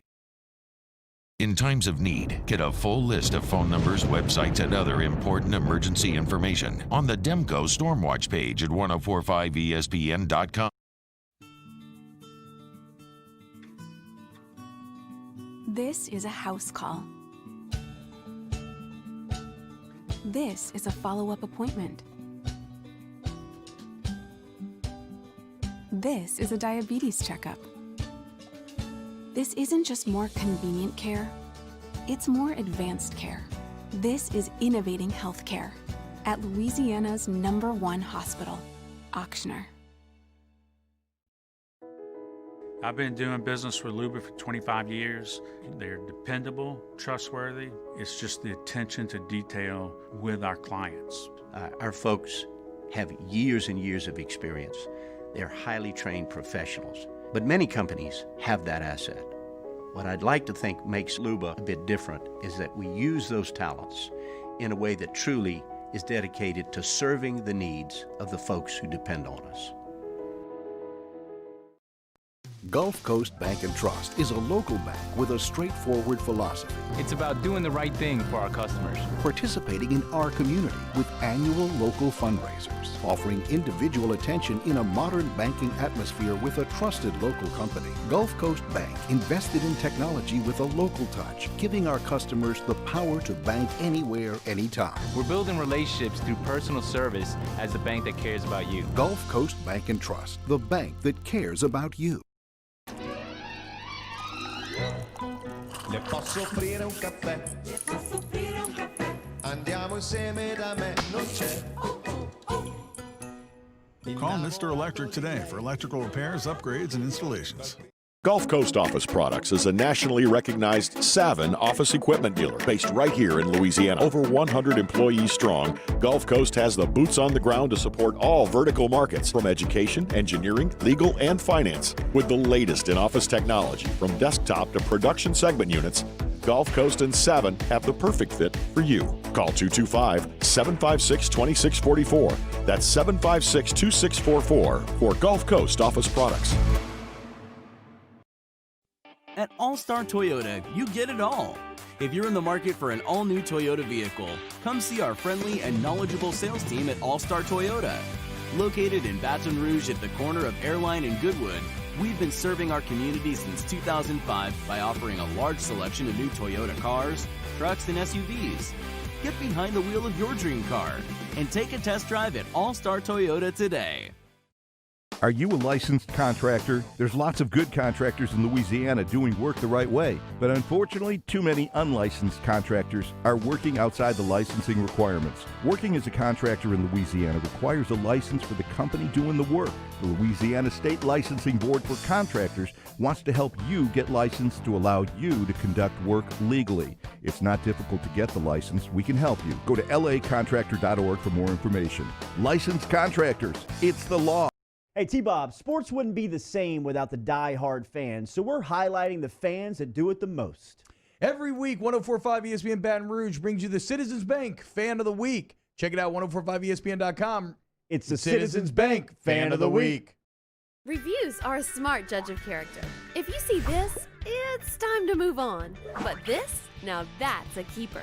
Richards Honda is proud of our 97% customer satisfaction rating.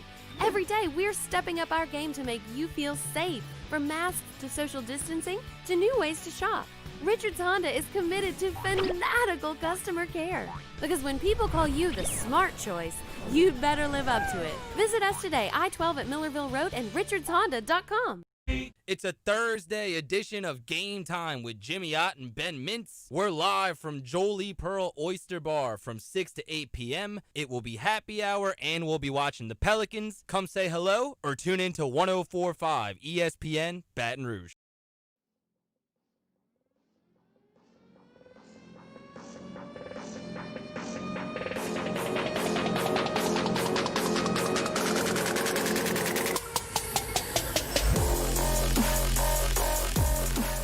OTB OT with T-Bob Hebert, ESPN Baton Rouge, New Orleans, Alexandria. What's going on, y'all? Welcome back. OTB OT. Getting ready to close out today's show. We've had a great time. Shout out to Michael Johnson, Ross Dellinger, Chad Durbin, Antonio Daniels, everybody stopping by.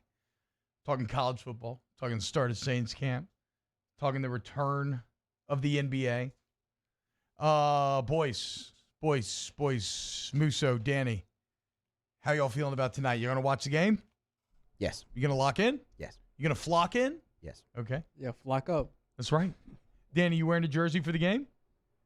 I actually don't have a Pelicans jersey. I'm not a big basketball jersey fan. I will only wear like baseball and football jersey. Musa, when did you say is the only acceptable time to wear a basketball jersey? Or the kind of basketball jersey you were saying? What? Earlier, you were talking about the kind of jerseys that you're into fictional. Oh, yeah. I like all the fictional sports characters jerseys, like a Jackie Moon Tropics jersey or something. Okay. Crash Davis Durham Bulls jersey. Okay, if I got you like a Toon Squad jersey. That'd be cool. Like a little Space Jam? Yeah, that kind of stuff. To me, that just feels like the required uniform for like Tomorrowland or going to like Voodoo Fest or something. That has EDM. I'm going to eat some Molly and dance my face off written all over it. No, see, I just associate that more with like going to the beach or something, just Again, a lot of that going on at the pool, beach. Take it off. If you pool, things like that. I agree. I'm a big basketball jersey fan. I remember proudly rocking my AD jersey at Wet Republic in Vegas a couple of years back, letting people know where I stood. But again, that's wearing a basketball jersey to the beach is a huge party boy move. Would you disagree? No, I mean, yeah, let's go with that. It's a Gronk but, I mean, the what? It's Gronk. It's a Gronk move. There you go. Yes, it's a very Gronk move. So Matthew Musso, not a fan of wearing professional athlete jerseys, but if you have like a Shane Falco jersey, send it his way and he'll love That'd you be forever. cool. Well, then, we do have a Mud Dogs helmet right here. I do. Every day. It's fantastic. You sit here on the set. This is the, what is it, SLU in the movie? The SLLSU Mud Dogs. The SLLSU, that's what it is? SELSU, right? Okay, that's what like it is. that. Yeah, SELU, I think. Yeah, that's what it is. Something like that. SELU. Shout out Bobby Boucher. Shout out the Pelicans. Can't wait for tonight. Drink in hand. I'm going to be ready to go. Okay, we're going to close out here on just one serious note. I read an article today that has me a bit concerned. I know a lot of people, you're going to take this how you take it. I'm just going to say it and whatever. So we talked a few weeks back. The NCAA made some protocols, and we talked about the main threats that could stop college athletics in the fall. One of the main things was if the infrastructure of the surrounding area was being overwhelmed by hospitalizations, ICU beds, stuff like that. Well, there's an article in the Advocate today. Right now, the ICU at Bluebonnet Baton Rouge has doubled in size over the last few weeks, yet on Wednesday, they had 0 beds available. Our Lady of the Lake down to 2 ICU beds. It's the same thing we said at the very beginning of all of this. Ultimately, the idea of like flattening the curve was the goal, right? And so I don't care if you believe any of it or not, right? Like none of that matters. None of that matters here. I'm not even giving you any of my opinions. What I am telling you is the numbers that are being reported and what the NCAA has laid out as potential threats to a college football season. And one of the main threats that would be outside of LSU's control was the healthcare infrastructure of the surrounding area. And so, yeah, I get a little alarmed when I read about no more ICU beds at Blue Bonnet or down to single digits at Our Lady of the Lake. So just if you're out there, keep distancing, wash your hands, mask up. It's not hard. I'm not saying you have to stay inside. You don't. Just try to maintain these very basic protocols. And everybody get on board. President Trump told you to. Coach O's told you to. Everybody's telling you to. Let's just do it. Let's get these numbers down. Let's have a college football season. And let's have ourselves a day. Pelicans back tonight at 5:30. I cannot wait. Thank you all so much. We'll see you as we close out the week tomorrow on OTB. OTB, OT. 104.5 ESPN invites you to take a short quiz for a chance to win a brand new EU1000 generator from our friends at Bozeman Distributors. Simply go to 1045ESPN.com now through August 16th and take the quiz to see how prepared you are for hurricane season. Everyone who takes the quiz is automatically